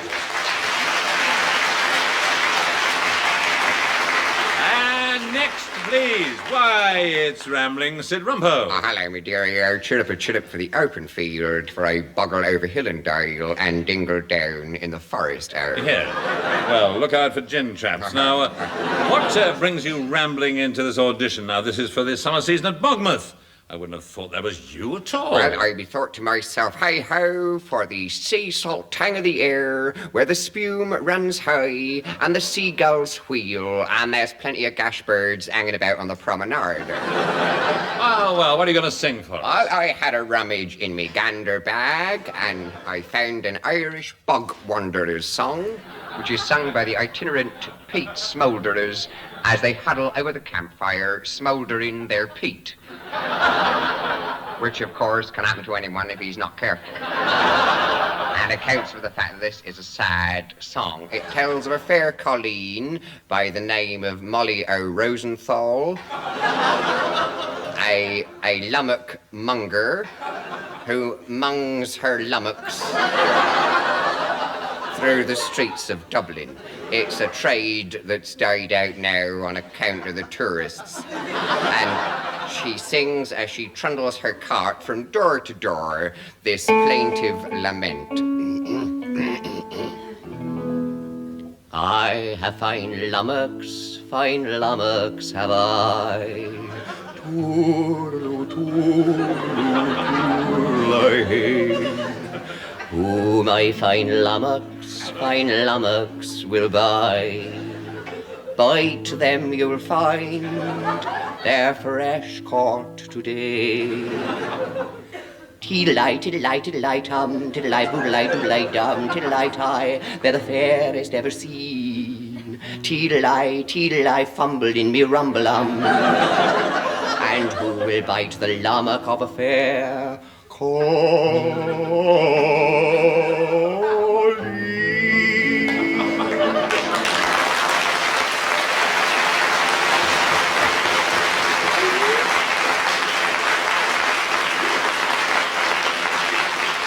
Well, thank you, Rambling Sid, and R.I.P. I beg your pardon. Just wishful thinking. Next, and who are you, dear? Johnnie Mole Strangler. What do you actually do? I'm billed as Barnsley's Charlotte Temple, Miss Vitality Plus. Oh. Well, would you like to give us a sample of your work? I beg your pardon? Would you like to give us a sample of your work? Thank you, dear. You'll have to speak up. You see, I don't wear the appliance when I'm working. You see, dear, the batteries make an unsightly bulge in my tutu. But I'll give you a sample of my work if you like. Could you direct me toward the microphone? But I thought you old-timers didn't need a microphone. Oh, no, I don't need it to sing into. It's for holding myself up. See, I'm a little short of breath these days. Right. 1, 2. I'm young and healthy And I've got...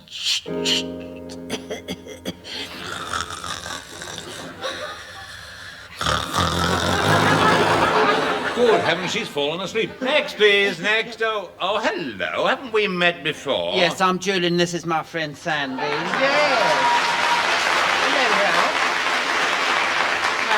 Now, what brings you trolling in here? Well, Ducky, we heard you was doing auditions, and we thought you'd be interested in having a Varda at our spesh. Well, I should be delighted to have a Varda. What do you actually do? Oh, we're very versatile.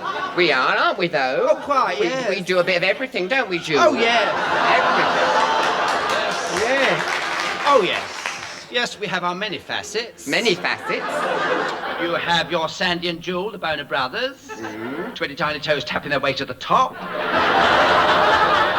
Or we can do your amazing feats on the trampoline. Yeah, I'm sure you can. Very nice. Make your hair stand on him, we could. Yeah. Thank you very much. But actually now, we'd like to present the bewildering Julian and Co. I'm Co. He's Co. Yes. This is your actual telepathy, isn't it? It's your telepathy. Telepathy. Right, put your turban on, Jewel. Get your turban on. A bit of colour, you see. Put your turban on. Go on. How's it look? Well, very striking, but should it have wax fruit on the top? No!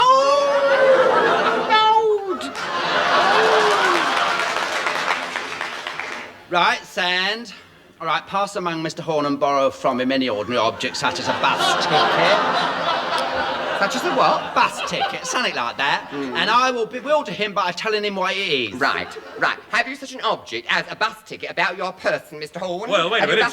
Yes, there you are. Thank you. Now then, Jewel. Yeah? Are you ready to bewilder him? Nearly. Right. Come on, Jewel. I have to go into my trance first. Go to his trance, you see. Oh! Ah! Go on, Jewel, yes. Oh. Go on. Oh, that's it. Mystic forces are occupying They're me. occupying him, you see. Occupied now. He's occupied now, you see, yes. No, you can't get through to him when he's like that, no. Sometimes he's occupied for days. He is, though. No, it's true. All right, are you ready? I am ready. Right. Then tell me, what am I holding in my hand? Eh? Wait a minute. Yes? Yes? It's coming through. Coming through. Yes? Can feel the waves. Can feel the waves. Yes, coming over him in waves it is. Yes, go on. I've got it. You've got it. Yes. Yes. Is it a potato shaped like Lloyd George's knee? No. No. But you're near. Is it a shepherd's pie? Oh. Look, it is oblong and has numbers on it. Oblong shepherd's pie with... Look, don't you think we ought to give him a clue? All right. Now, what am I holding? Now, don't miss the bus. Come on, that's the ticket. Bus? Ticket? Fantabulosa! Oh. Brilliant, Jules. Brilliant. Absolutely brilliant. Takes your breath away. It is, as you see, a bus ticket. Doesn't that amaze you, Mr. Horne? Doesn't that amaze you the way he got it? Yes, fantastic. I'm amazed you, It's isn't it? fantastic. Fantastic. Now, look, I would have been rather more impressed if he'd been wearing a blindfold. Oh, we've tried that. It's hopeless.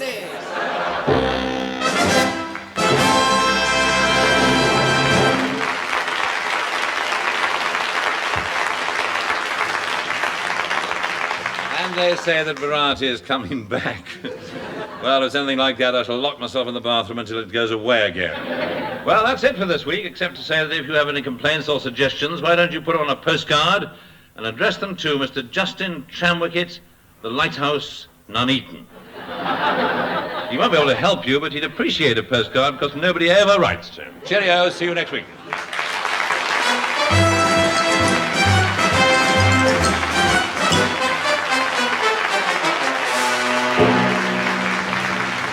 That was Round the Horne, starring Kenneth Horne, with Kenneth Williams, Hugh Paddick, Betty Marsden, and Bill Pertwee. On the musical side, you heard the Fraser Hayes Four and Edwin Braden and the Hornblowers. The script was written by Barry Cooke and Marty Feldman, and the show is produced by John Simmons.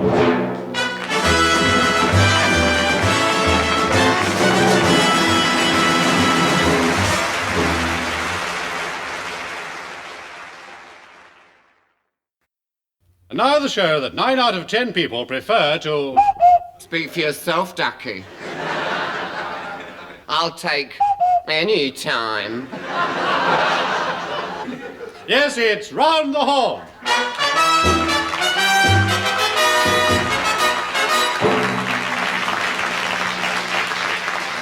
And the guest stars in this edition are the Lippincott brothers and Spong, fun with an electric sausage, Rabbi O'Houlihan, he sings to a small stuffed ferret, and Grip, Grope and Gruber, variety's smallest exploding jockeys. And here is your breezy compere, Wimbledon's winsome nightingale of song, Kenneth Horne.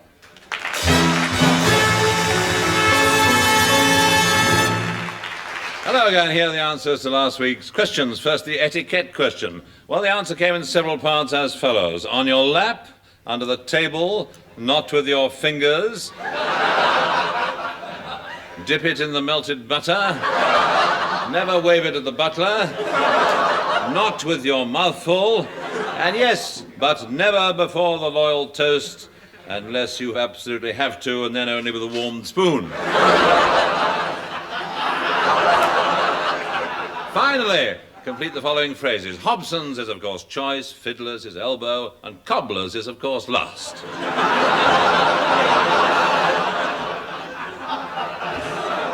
Unless it happens to be a lady cobbler, in which case it's Cobbler's first. All right, Smith, make the announcement. Ladies and gentlemen, the Kenneth Horne Theatre of Mystery and Imagination.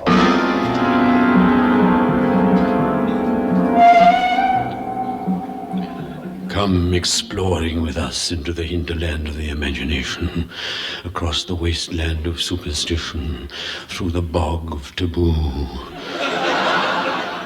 through the back door of the libido, and you'll find yourself in the twilight sanctum. What did you say? Sanctum. Oh, that's what it was.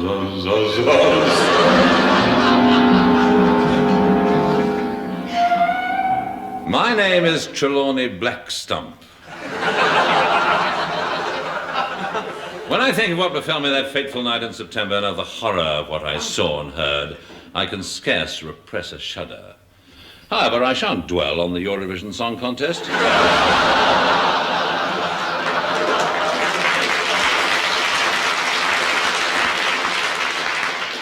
Suffice it to say, I received notification that my great-uncle Quasimodo had died, and I was summoned to attend the reading of his will at the family seat, Hampton Magna, on the lonely Monkey Gland Island off the Essex coast. At the quayside of Little Poston, the old family retainer was waiting to row me across. Ho there, you in the boat! Are you from Hampton Magna? Aye, they be. Jump in, thank you, young Master Trelawney. How'd you know that? Why, bless you, young master, don't he know me? Many's the time I dandled you on my knee, when you was no higher than a spigot nor a turve.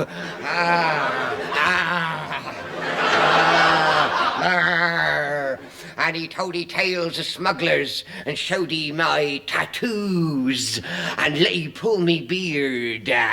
Don't he know me now? Of course, Aunt Alice.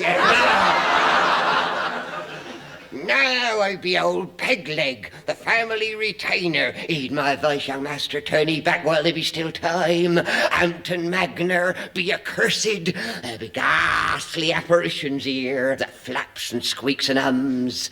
I've seen 'em flap, I've heard 'em squeak, and at night, to my word, they do not have. Yeah, he be a creature of the devil, part human, part goat, part bat, and part... Yes, go on. Nobody knows if you're part missing, you see. But But the worst manifestation is the ghastly bagpiper. They do say every time he plays his pipes, a Blackstump dies. He played the night your Uncle Quasimodo died. Go back to London, young master. You'll be doomed. We've all got a touch of the dooms. Now, taking no further, wild horses wouldn't drag me no nearer to that accursed pile. Here's £0.50. That's more like it. I got nothing against wild horses, but they won't clash 'em up the pub. Not unless they be crossed, you see.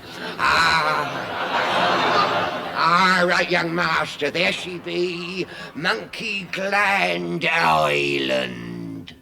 I clambered out of the boat onto the dark jetty, and Pegleg and I made our way up the path to the gloomy house. I knocked on the door. Good evening. We were expecting you. The spirits are quiet tonight. Well, really, I must be going now. Thank you very much. A most enjoyable... Come in. I'll show you to the study. Who are you? Miss Hardclinker. I was your uncle's housekeeper. This way, Master Trelawney. Here, this was your uncle's study. Oh, thank you. It's exactly as it was when he was alive. Nothing has been changed. There, his jacket on the chair, his pipe in the ashtray, his boots in the fireplace, and there, in his favorite chair. Good heavens, it's him. No, it's Mr. Pandabody, the solicitor. He always looks like that. I'll wake him up. Mr. Pandabody! What? Who settled out of court? Young Trelawney, allow me to offer you my condolences. Yeah, thank you, but I've already got some. Oh.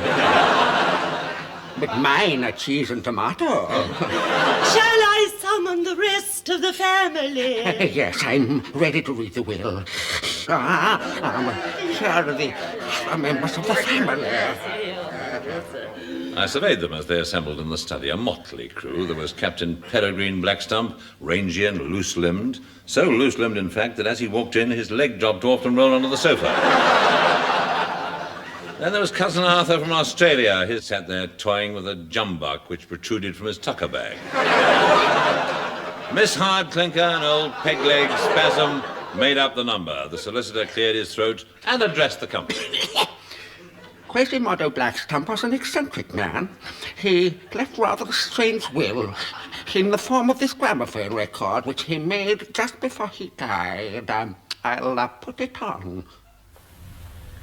I, Quasimodo Blackstump, being of sound mind, do hereby bequeath all my worldly possessions as follows. My second best Yogi Bear commode to my nephew Peregrine on condition that he enters a nunnery.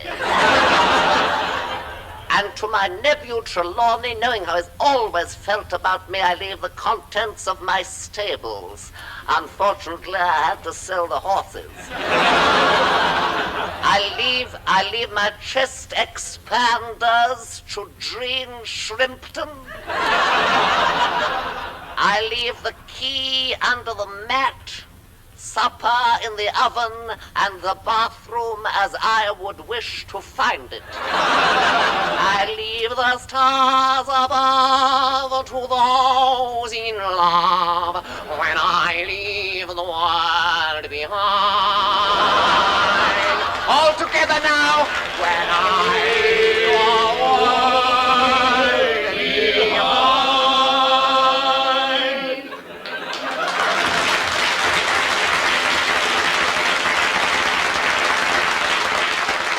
And here the record comes to an end.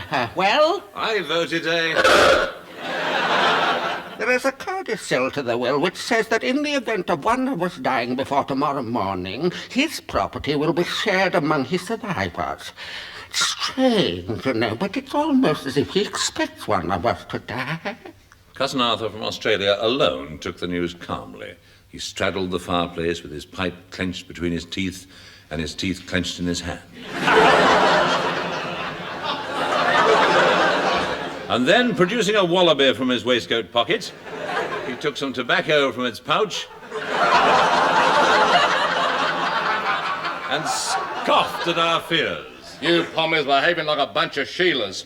I'm going to take a turn in the outback. Make sure my kangaroo's tied down. I don't like it. I don't like it at all. I feel something I don't quite understand. Sorry, Miss Hardclink. I thought it was my knee I was scratching. Listen, I'd be the piper, the phantom piper, that do herald the end of a black stump.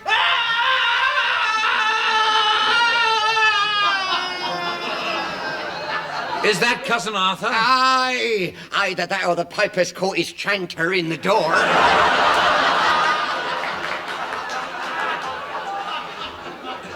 We rushed out into the hall, and there lay Cousin Arthur impaled on his own jumbuck. He was dead.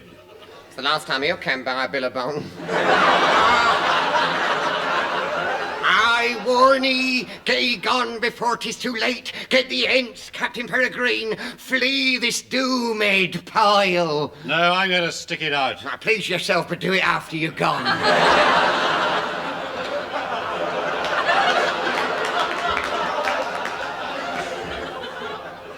If anyone wants me, I shall be in the library. I think I shall go to my bed. How about you, Mr. Panda Body? I come part of the way with you.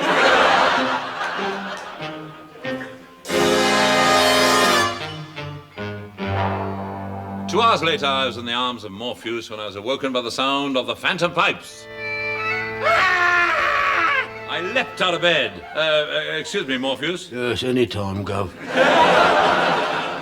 I hurried to the library. Peregrine was slumped in an armchair, an awful grin of horror on his face. The curse of the Blackstumps has struck again. There'll be only 4 of us left. I can't stand it!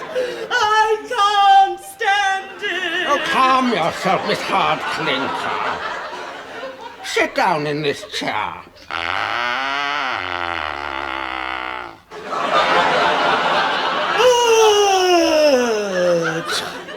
Good heavens, she's expired. Yes, I heard her.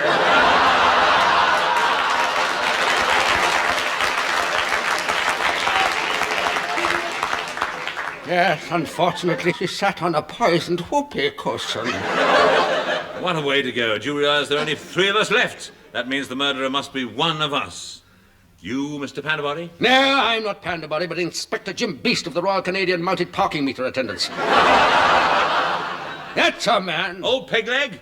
Ah, no, not old Pegleg, but... And ripping off his false nose, cardboard dicky, and leopard skin +4s, he revealed himself as... Great balls of fire is not Felix Aylmer. No. No, it is only a disguise. You see, if I remove my rugby shorts and celluloid elbows... Barbara Mullen! Oh, oui, with your doctor. No, you see, not the real Barbara Mullen, but see... And removing his cotton wool beard and revolving sporran... Noel Cup. No, dear boy, no.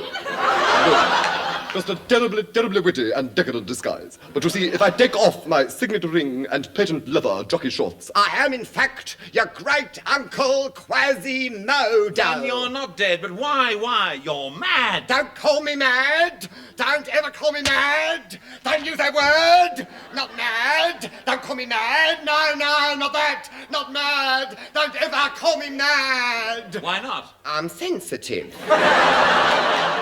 And with that, he made a run for it. The inspector brought him down in a rugby tackle.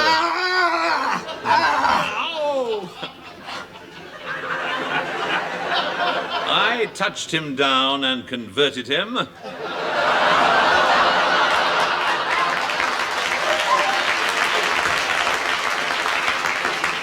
And he's now running a mission in Africa.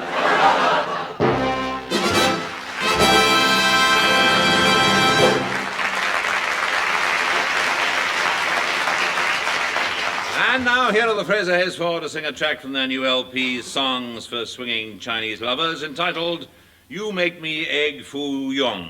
Ladies and gentlemen, the Fraser Hayes Four.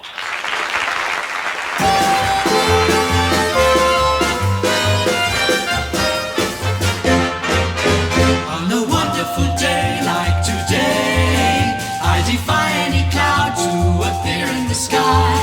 Dare any raindrop to plop in my eye. On a wonderful day like today. On a wonderful morning like this, when the sun is as big as a yellow balloon, even the sparrows are singing in tune. On a wonderful morning like this. on a morning like this, I could kiss everybody. I'm so full of love and goodwill. Let me say furthermore, I adore everybody to come and dine. Pleasure's mine, and I will pay the bill. May I take this occasion to say that the whole human race should go down on its knees. Show that we're grateful for mornings like these. For the world's in a wonderful way. On a wonderful day like today's today. On a wonderful day like today.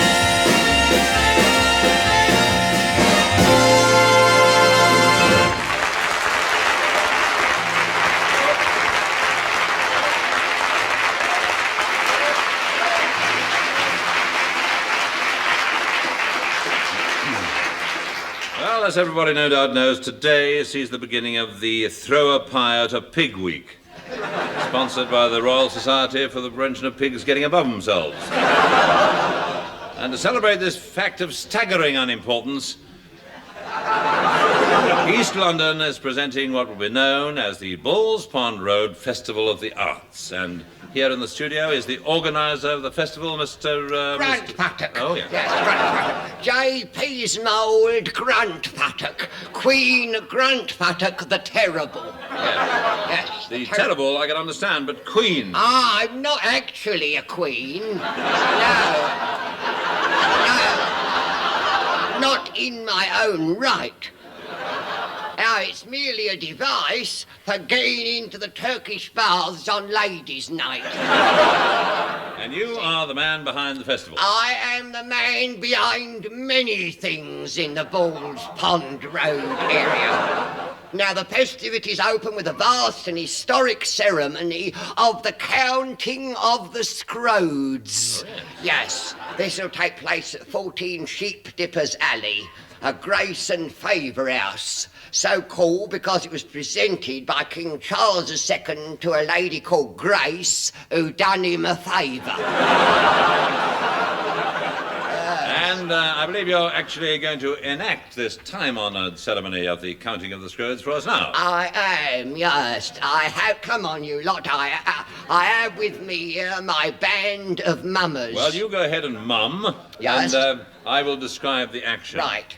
Are your Scrodes ready, mummers? Yea, they are held high. Then let the Scrode counting commence. Most impressive sight now as the Scrode counters in their ritual garb of rimless bowler hats, plastic macks, and furry carpet slippers climb slowly and majestically in solemn procession into a huge tin bath of tepid cocoa, in which already reposes the great loofah of Scone. Listen now as the ceremony unfolds. Be there all stout burghers here assembled? Yea, Scrode Master, I be a stout burgher.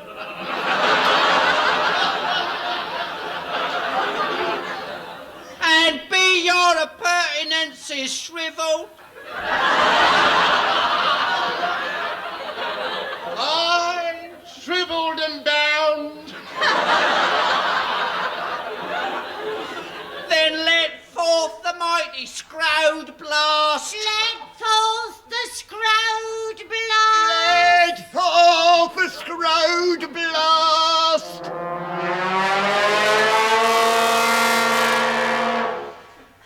It has been let forth.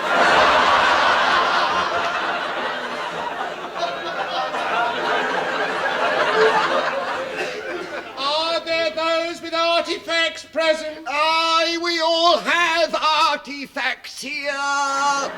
Then let them be grieved. Oh, yeah.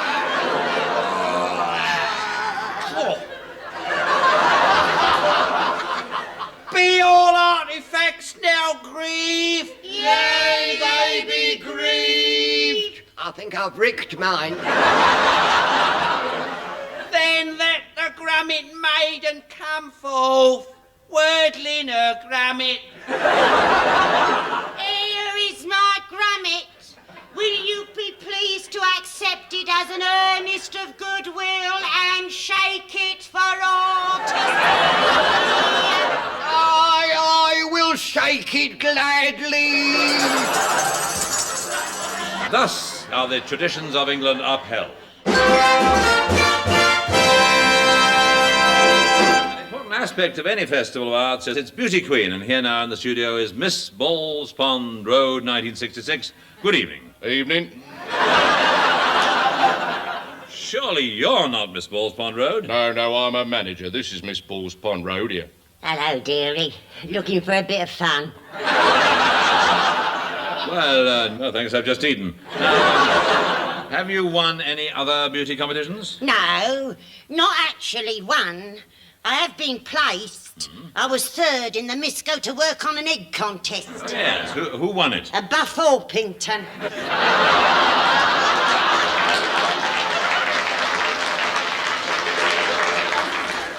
Now, a necessary adjunct of any festival of the arts these days seems to be folk singing. And whenever the talk turns to folk singers, one name is always on everybody's lips. Not a very nice name, but it does describe rambling Sid Rumper. Oh, no, me dearie, I like to sing you a song, though my bossock hangs low. And old Tom's a-coming for to carry me home. Yes, I think that's best under the circumstances, too. Now, I believe you're holding a hoot nanny at the festival. What actually is a hoot nanny? Something between an owl and a goat. Oh. Well, it's very, very, very colourful. Now, I was rummaging in me gander bag, and I come up with this ditty I'm going to bend your ear with. 'Tis the story of a young man whose love is far away across the sea, and he says to himself, I wish I was a bird so I could fly to my true love's side. Oh, how I wish I was a bird. Very nice. Yes, it is. So he glues these feathers on himself and he leaps off the coal shed, flapping his arms. But he falls and ricks his ankle. So as he lays there, he sees this bird overhead and he sings to it as follows. Fly, little bird, way over the sea. Carry a note to my true love from me. Tell her I'll love her till we meet once more. And if she's not in, leave the message next door. Fumble me tumble and rumble me ree. Fly away over the sea.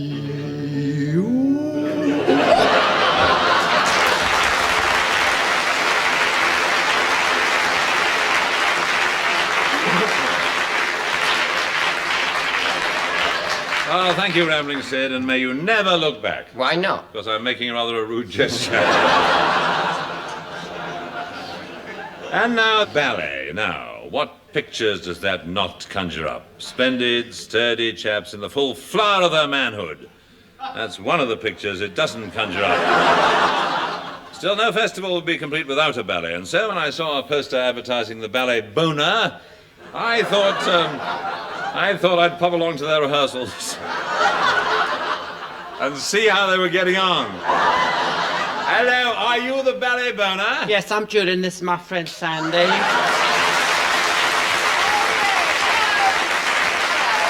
Yes, or actually, to use our stage names, Julinsky and Sandayev. Sandayev. Yes, well, how nice to value your eek again. So what brings you trolling in here, then? Well, I'd heard you were presenting a new ballet now. Yes, yes. good. Could you tell me something about it? Yes, of course. It's called L'après-midi d'un Goose. Yes. That's your actual French, you know. That's your French. Yes, with the exception of goose, you see. But we don't know the French for that, no. It means your goose is afternoon. That is your actual translation, isn't it? Yes, see, we're bilingual. Bilingual, you see. We've been... Bilingual. Well, we've been suiving Le Piste all on the telly every Friday, haven't we? No, does wonders for your bon mot. Yes, I'm sure it does, but surely it should be L'après-midi d'un Faune. Oh, well, you see, we went up this costumier's, but they didn't have no Faun's costumes left, did they, Not Jules? one. So all he had was this goose left over from the panto. Oh. It's actually got a trap door in it for dropping your golden egg out of. Isn't it, though? Yeah. But we're not using that. Not on No, we're not. It lacks poetry, doesn't it? Amongst other things. Of course, the big drawback is it's a second-hand goose, you see. Big drawback. Well, you don't know who's been in there, do you? No. Still. I mean, you have to suffer for your art. Yeah, Suffer for your art. Oh, yeah. What actually is the story of the ballet? Oh, the story. Well, see, Julia is the goose king. I'm King Goose. He's the king goose, you see. And I am the hunter. Prince Roderick the Mighty, you see, and I'm trolling through this here forest. See, I come across this lovely creature. That's me. No,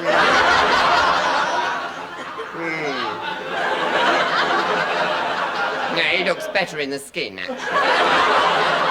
No, anyway, I varder this goose here, you know, cruising about on this magic pool. So what happens? What happens? Well, what? I'll tell you what happens. Here. All me hunting instincts rise.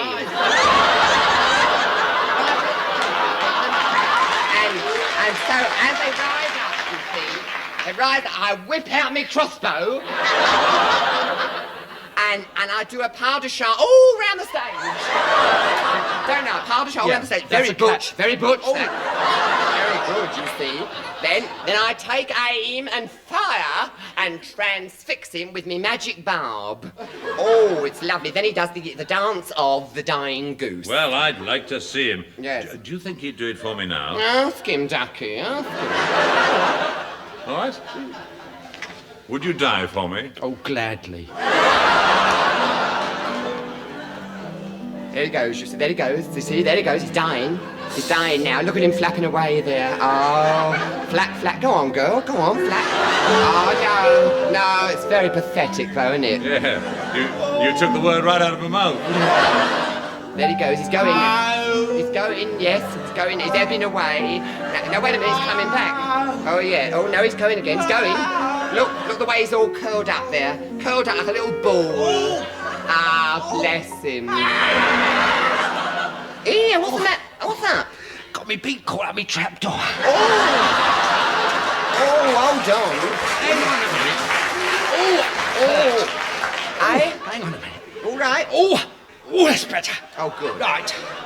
Now, at the final flutter of my broken wings, I stagger back to the magic pool and plunge in. And filled with remorse, I leap into the pool after him, and after a breathtaking powder derby, expire together. The whole denouement smacks more than a little of the definitely fabulosa. Of course. Fabulosa. Yeah.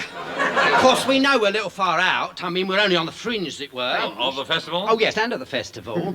But if we get the critical acclaim we deserve, I mean, it's be a world tour. World tour. Monte Carlo. Yeah, Monte Carlo. Lincoln Centre. Full Bolshoi. Covent Garden. Garden. Yeah. But if it doesn't succeed? Well, I suppose back to washing up at the corner house, isn't it?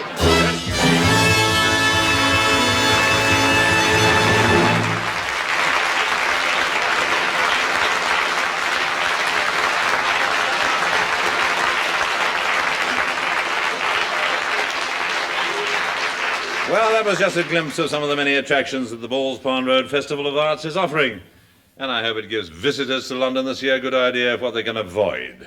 Well, that brings us to the end of our show, but before I go, I'd like to sing a couple of numbers you all know. 94, 271.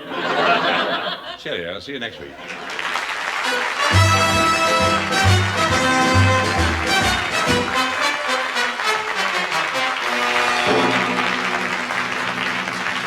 That was Round the Horne, starring Kenneth Horne, with Kenneth Williams, Hugh Paddick, Betty Marsden, and Bill Pertwee. On the musical side, you heard the Fraser Hayes Four and Edwin Brayton and the Hornblowers. The script was written by Barry Took and Marty Feldman, and the show is produced by John Simmons.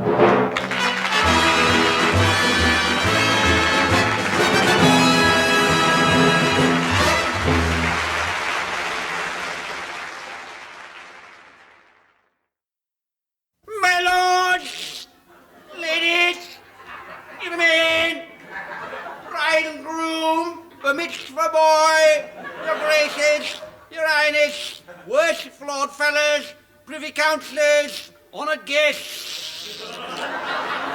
Please be upstanding and charge your glasses. The toast is the television and wireless cleanliness campaign, with which I should like to couple Round the Horne.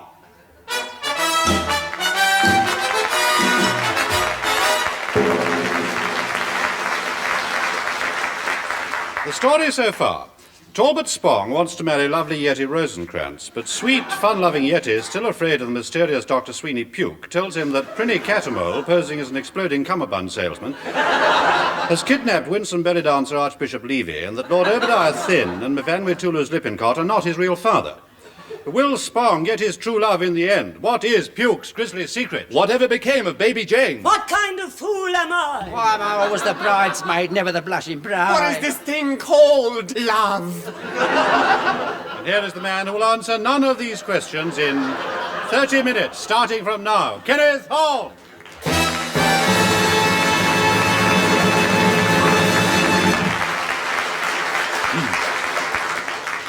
That was Douglas Smith, who wishes it to be known he has no connection.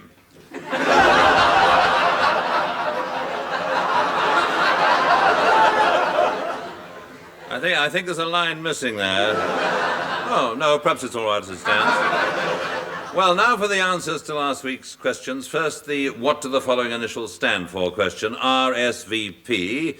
Well, of course, that stands for Rita Snavely is very petite. FO is Foreign Office.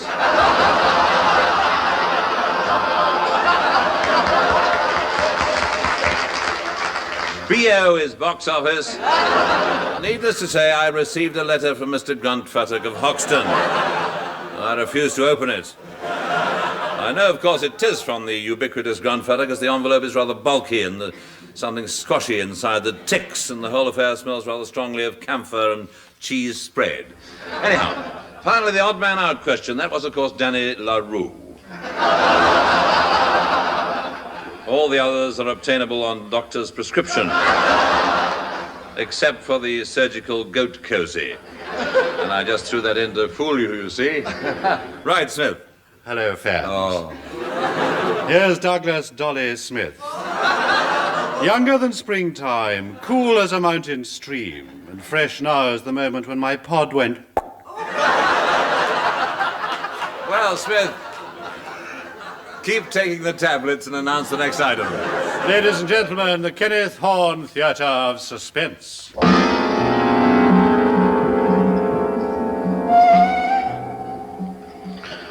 There are many things we cannot explain. What is extrasensory perception? How does telepathy work? What was I doing behind a bush on Clapham Common? With a pair of binoculars and a stocking over my face. These are just some of the things I cannot explain. But come with us on a journey into the supernatural, up the eerie passage of the inexplicable. Oh, get on with it, Hugh. Stop hanging it out.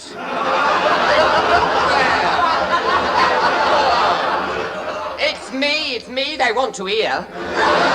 See, they're waiting. Go on.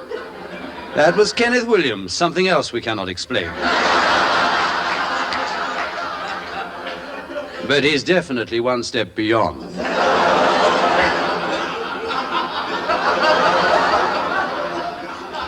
Come with us now. Are you afraid? Afraid to meet some of the creatures that lurk in the Twilight Sanctum.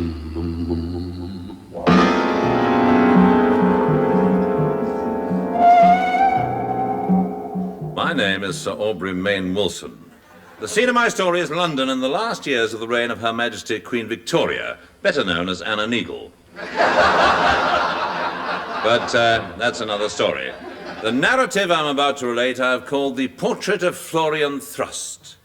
In a period known for its decadence and dandyism, nobody was more dandified or decadent than the exquisite young Florian Thrust. That's me. I play Florian Thrust. With the physique of a young Greek god and a profile of classical perfection. It's typecasting, you see. Still, what I say is if you got it, you might as well show it.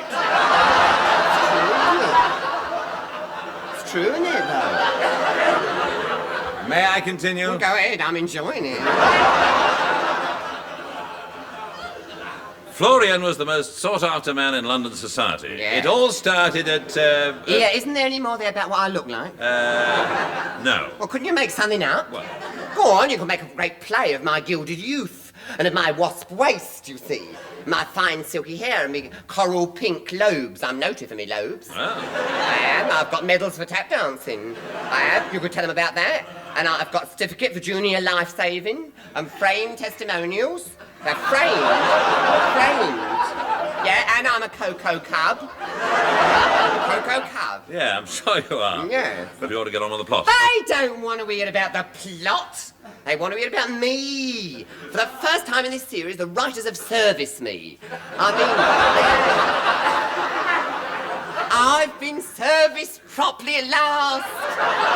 They've dug into me background, you see. Right into the background. And they've unearthed me potential. They have. It's a breakthrough, duckies.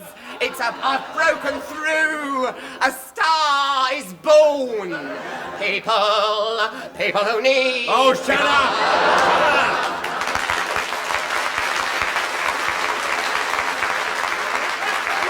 Shut up! Sorry I spoke. As I was saying, it all started at the studio of the eminent pre-Raphaelite painter Sir Edmund Byrne Mousehabit, who was painting Florian's portrait. There, Florian, it's finished. Best thing I've ever done. What do you think? You've caught the essential me. You've trapped my enigma on canvas. It conveys my... No. It conveys my exquisite personality, the essence of my sublime good looks. Oh, it does my heart good to read that. If only the portrait could age, and I could stay eternally young. Oh, Florian, how little you know. When you've lived as long as I have, you'll realize that life is like a Christmas pudding. As a man ages, it is as if he were eating his way through the pudding. Sometimes you nibble a raisin. Sweet things in life. Sometimes you get a bit of holly stuck in your gum, or flaming brandy sets fire to your eyebrows. Little upsets of life. But in the end, when the pudding of life is nearly gone and all you've got left is a little custard round your plate, then comes life's rewards. You still have your threepenny bit. Isn't that something to look forward to? Getting your hands on your threepenny bit? I want to stay as I am, a thing of beauty and a joy forever. Just a moment. What was that? What's wrong, Florian? You've gone quite white. Blanched visibly. I don't know what it was. I had the most peculiar feeling. It was almost as if... No, that's silly. Oh, you can talk to me, Florian. You know I understand you. But it was almost as if my portrait came alive for a moment and said, I will grow old for you and you will remain eternally youthful. What can it mean? It means you've been at the metal polish again.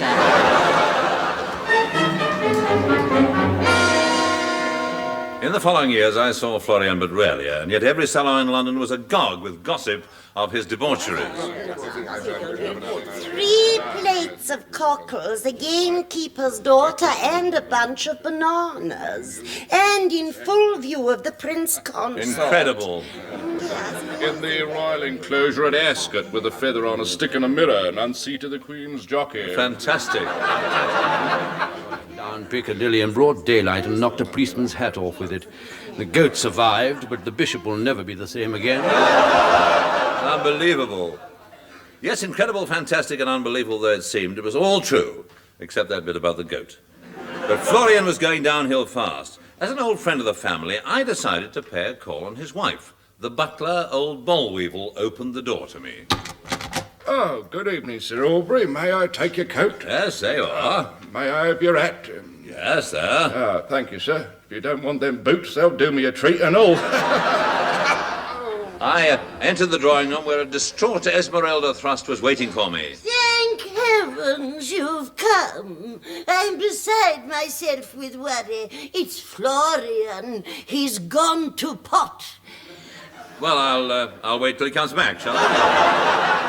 My dear, these last 25 years life has been hell. He treats me abominably. Every Friday night he goes out at 8 o'clock. And do you know what time he comes in? No, when? Tuesday. and he leaves things lying about the house. Well, what sort of thing? Women.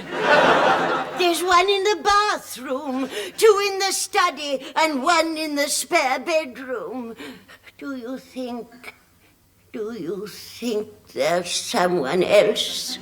Well, I don't know. Have you peeped under the bed? Many times. Many times. Well, why don't you leave him? No, I can't. What about the stigma? Well, perhaps the court could give you custody of it. You don't understand. I love him. But he's changed. Ever since he's had that accursed portrait. He keeps it locked in the attic, and he won't let anybody look at it. It's as if that portrait is exerting some evil power. What should I do? Advise me how to act. Too late to worry about that, dear. Just flail your arms about like you usually do. They should have given that part to Hugh, really. He was the Sir John Gingold of his day. Yes. Tell him what Sir Michael Redgrave said to you. Go on, tell him. What about stop bothering his daughter?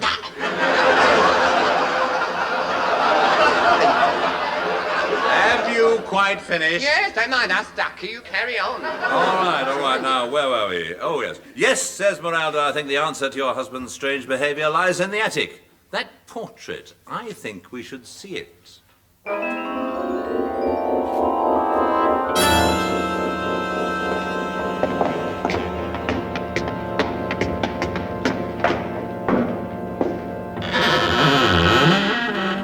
This is the attic, and there's the portrait. Good heavens, it's covered in brown paper. Tearing off the paper, we looked upon the portrait of Florian Thrust, but no longer was it the portrait of the gay youth I had once known. Instead, it was that of a bent old man, wrinkled and evil, his face showing the signs of a misspent life and of the recent passage of a blue bottle. Oh, it's fantastic. The portrait has changed, but Florian has remained the same. So, you have discovered my secret, but you won't live to tell. He lunged at me with a knife. I ducked. He tripped and plunged the knife through the canvas. And as he did, he emitted a cry of mortal agony. And he slumped lifeless on the floor. As he lay there, his face wrinkled, crumpled, and became, as the portrait, ugly and depraved. Yeah, they can't do this to me. I'm not ugly and depraved. I'm as lovely as I was 7 pages ago. Oh, shut up, you're dead. I demand a rewrite. Give me back my youth. Take no notice, listeners. And now I'm still young and lithe. I'm a gilded youth. I'm gilded. You hear? Gilded. Oh, stop the music. Stop it. I haven't finished yet. It's a disgrace. I shall complain to my agent. Whatever became of baby Ken? Shut up, you...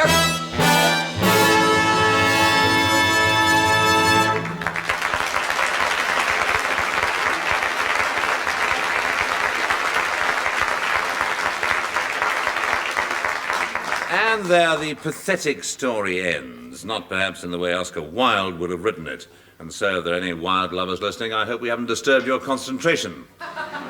Well, they say music soothes the savage breast. So if your breast is feeling savage, here are the Fraser Hayes Four to soothe it. The Fraser Hayes Four.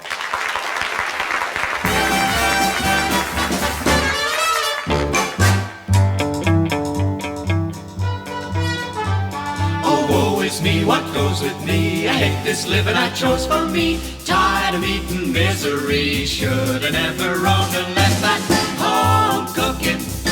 Home cooking. Life is cruel, I was a fool to roam. I climb this hill, I try this dale, and then I step on a rusty nail. Never even get no mail. I'm so far from all that goes with home cooking. Home cooking. I'm afraid I should have stayed at home. With a porch light, screen door, banner from Niagara Falls, green grass, lawnmower, home sweet home upon the wall. That's home cooking. Home cooking. Quiet night is quite the life for me.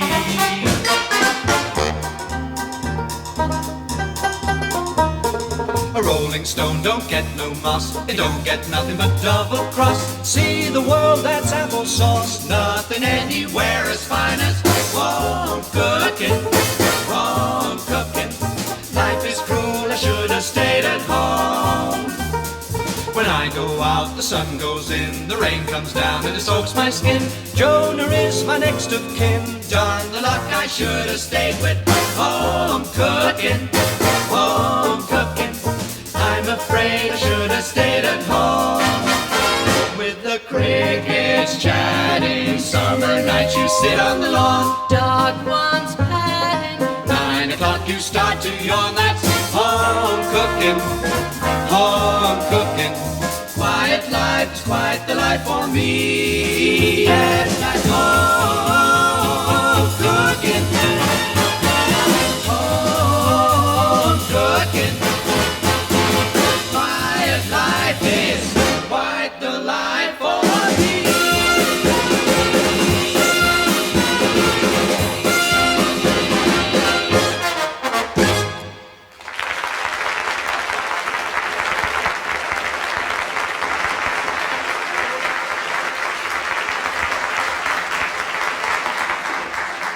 And now, trends.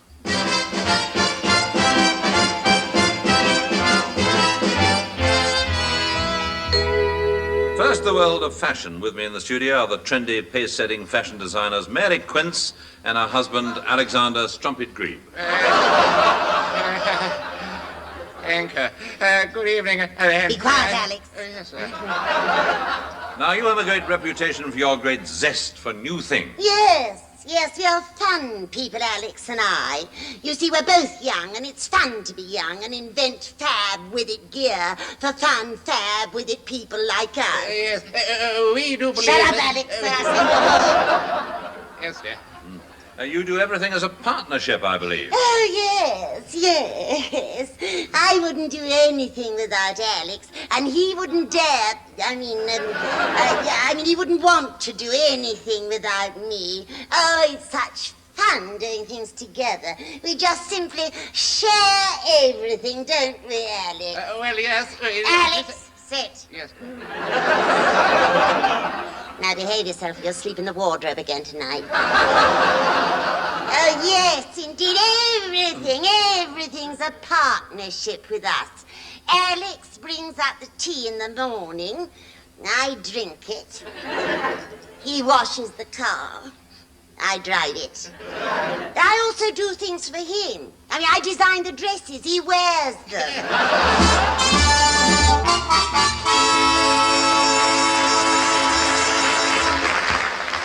now do fresh fields and pastures new, and here is something you are likely to find in any field or pasture, if you don't look where you're going.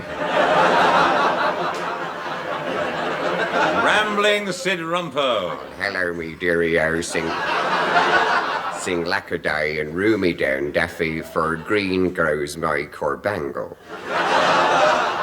Yes, I should try steaming out on a low gas. Tell me, why are you wearing a kilt this week? I am entitled to wear it as I am a clansman, yes, the McGrumpos. We are descended from Robert the Bruce. Well, you look more like Brenda the Bruce to me.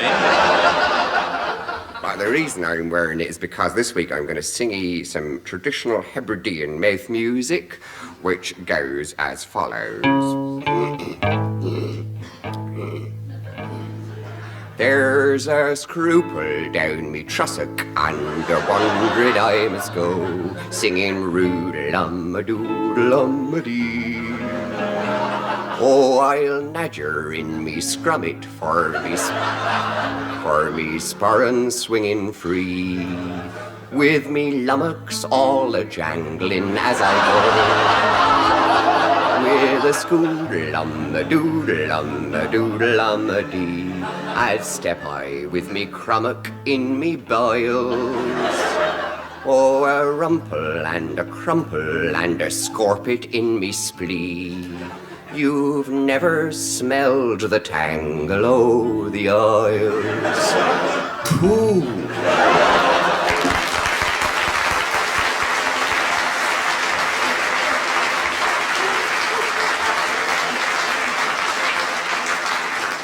Ah, there he goes, his kilt swinging in the breeze.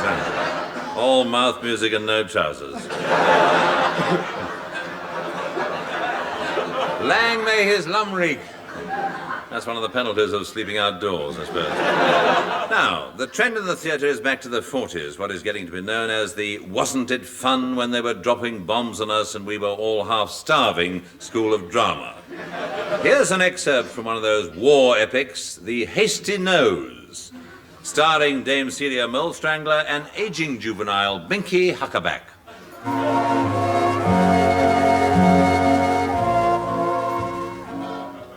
Captain's in there, miss. Second bed along, behind the screen. Don't stay too long, you'll tire him. Thank you, Doctor.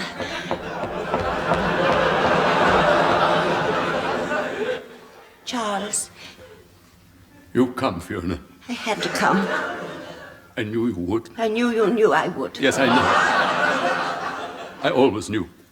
And yet, I was uncertain. Lip-bitingly, stomach-turningly, heart-flutteringly, eyebrow-raisingly, shoulder-shruggingly uncertain. But still, somehow, sure. And you, Fiona? I was sure, too. Stiff upper-lippedly, teeth-grittedly, dog in the mangerly, utterly sure, and yet somehow uncertain. I know. I know you know. I know you know, I know. Yes, I know. You see, that's the wonderful thing about us. It's all unspoken. Are they looking after you here, Charles? Yes. The swelling's gone down.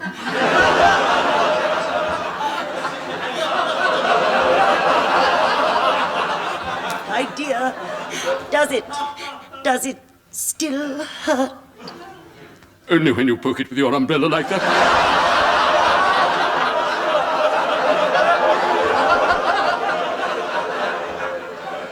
Fiona, can you take a shock? I'll try to be brave, Charles. Look.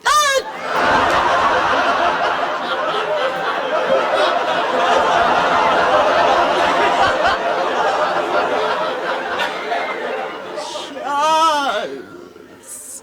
Not a pretty sight, is it? Fiona, I've asked them to remove it. Why, Charles? Why? It's no good to me.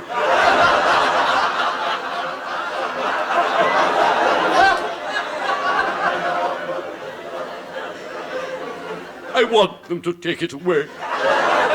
I'd rather not have it at all than have it like this. Oh, it's cold, Fiona, it's cold. Do you understand, Fiona? Do you say you understand? I understand, Charles. There's nothing worse than a cold hot water bottle.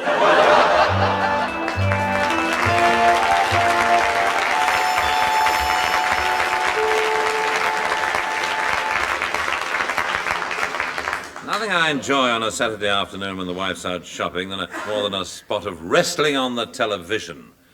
The au pair's not too mad about it.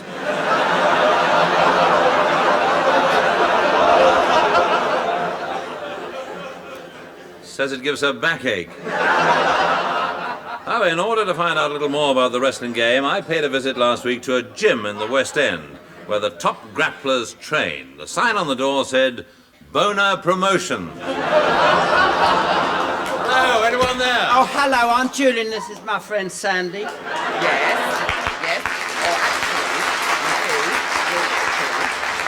Actually, to use our ring names, Man, Mountain Jewel, and Sky High Sand.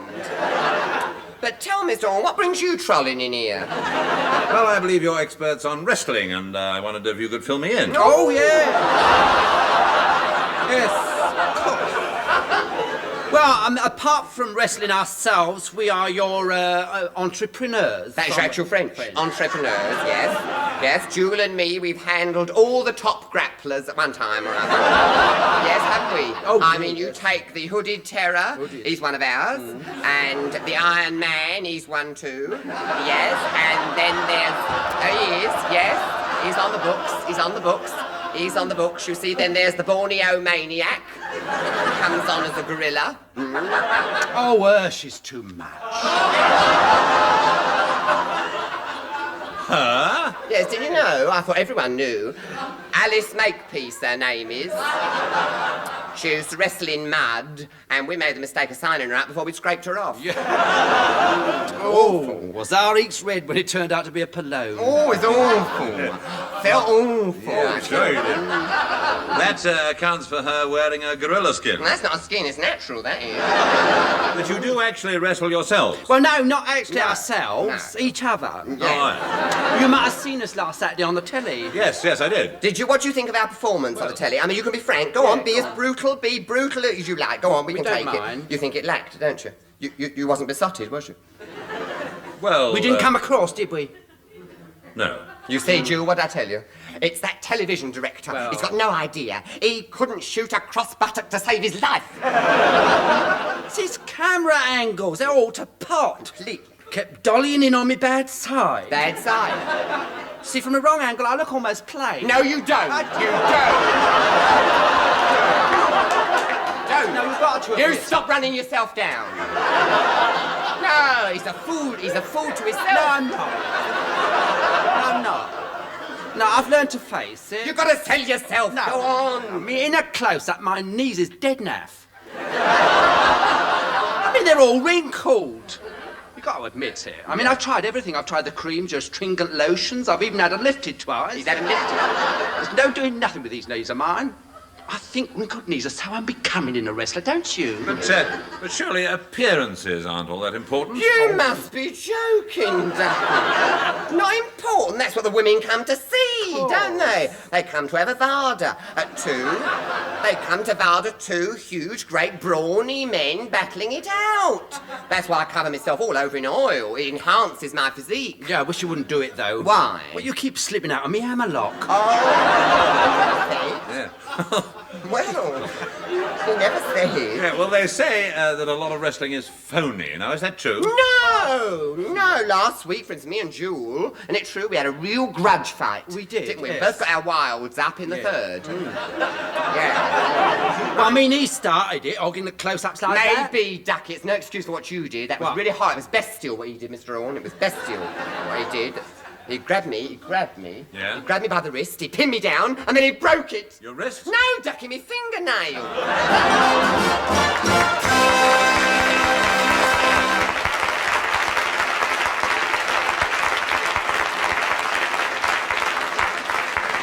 Well, So much for the manly art, and so much for our show as well, except for this week's Did You Know? Did you know that an extremely high-pitched whistle, although unheard by man, can be extremely irritating to dogs?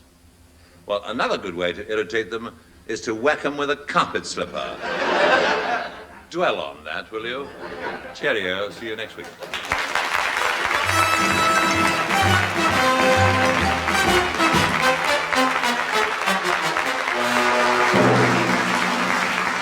That was Round the Horne, starring Kenneth Horne, with Kenneth Williams, Hugh Paddick, Betty Marsden, and Bill Pertwee. On the musical side, you heard the Fraser Hayes Four and Edwin Braden and the Hornblowers. The script was written by Barry Cooke and Marty Feldman, and the show is produced by John Simmons.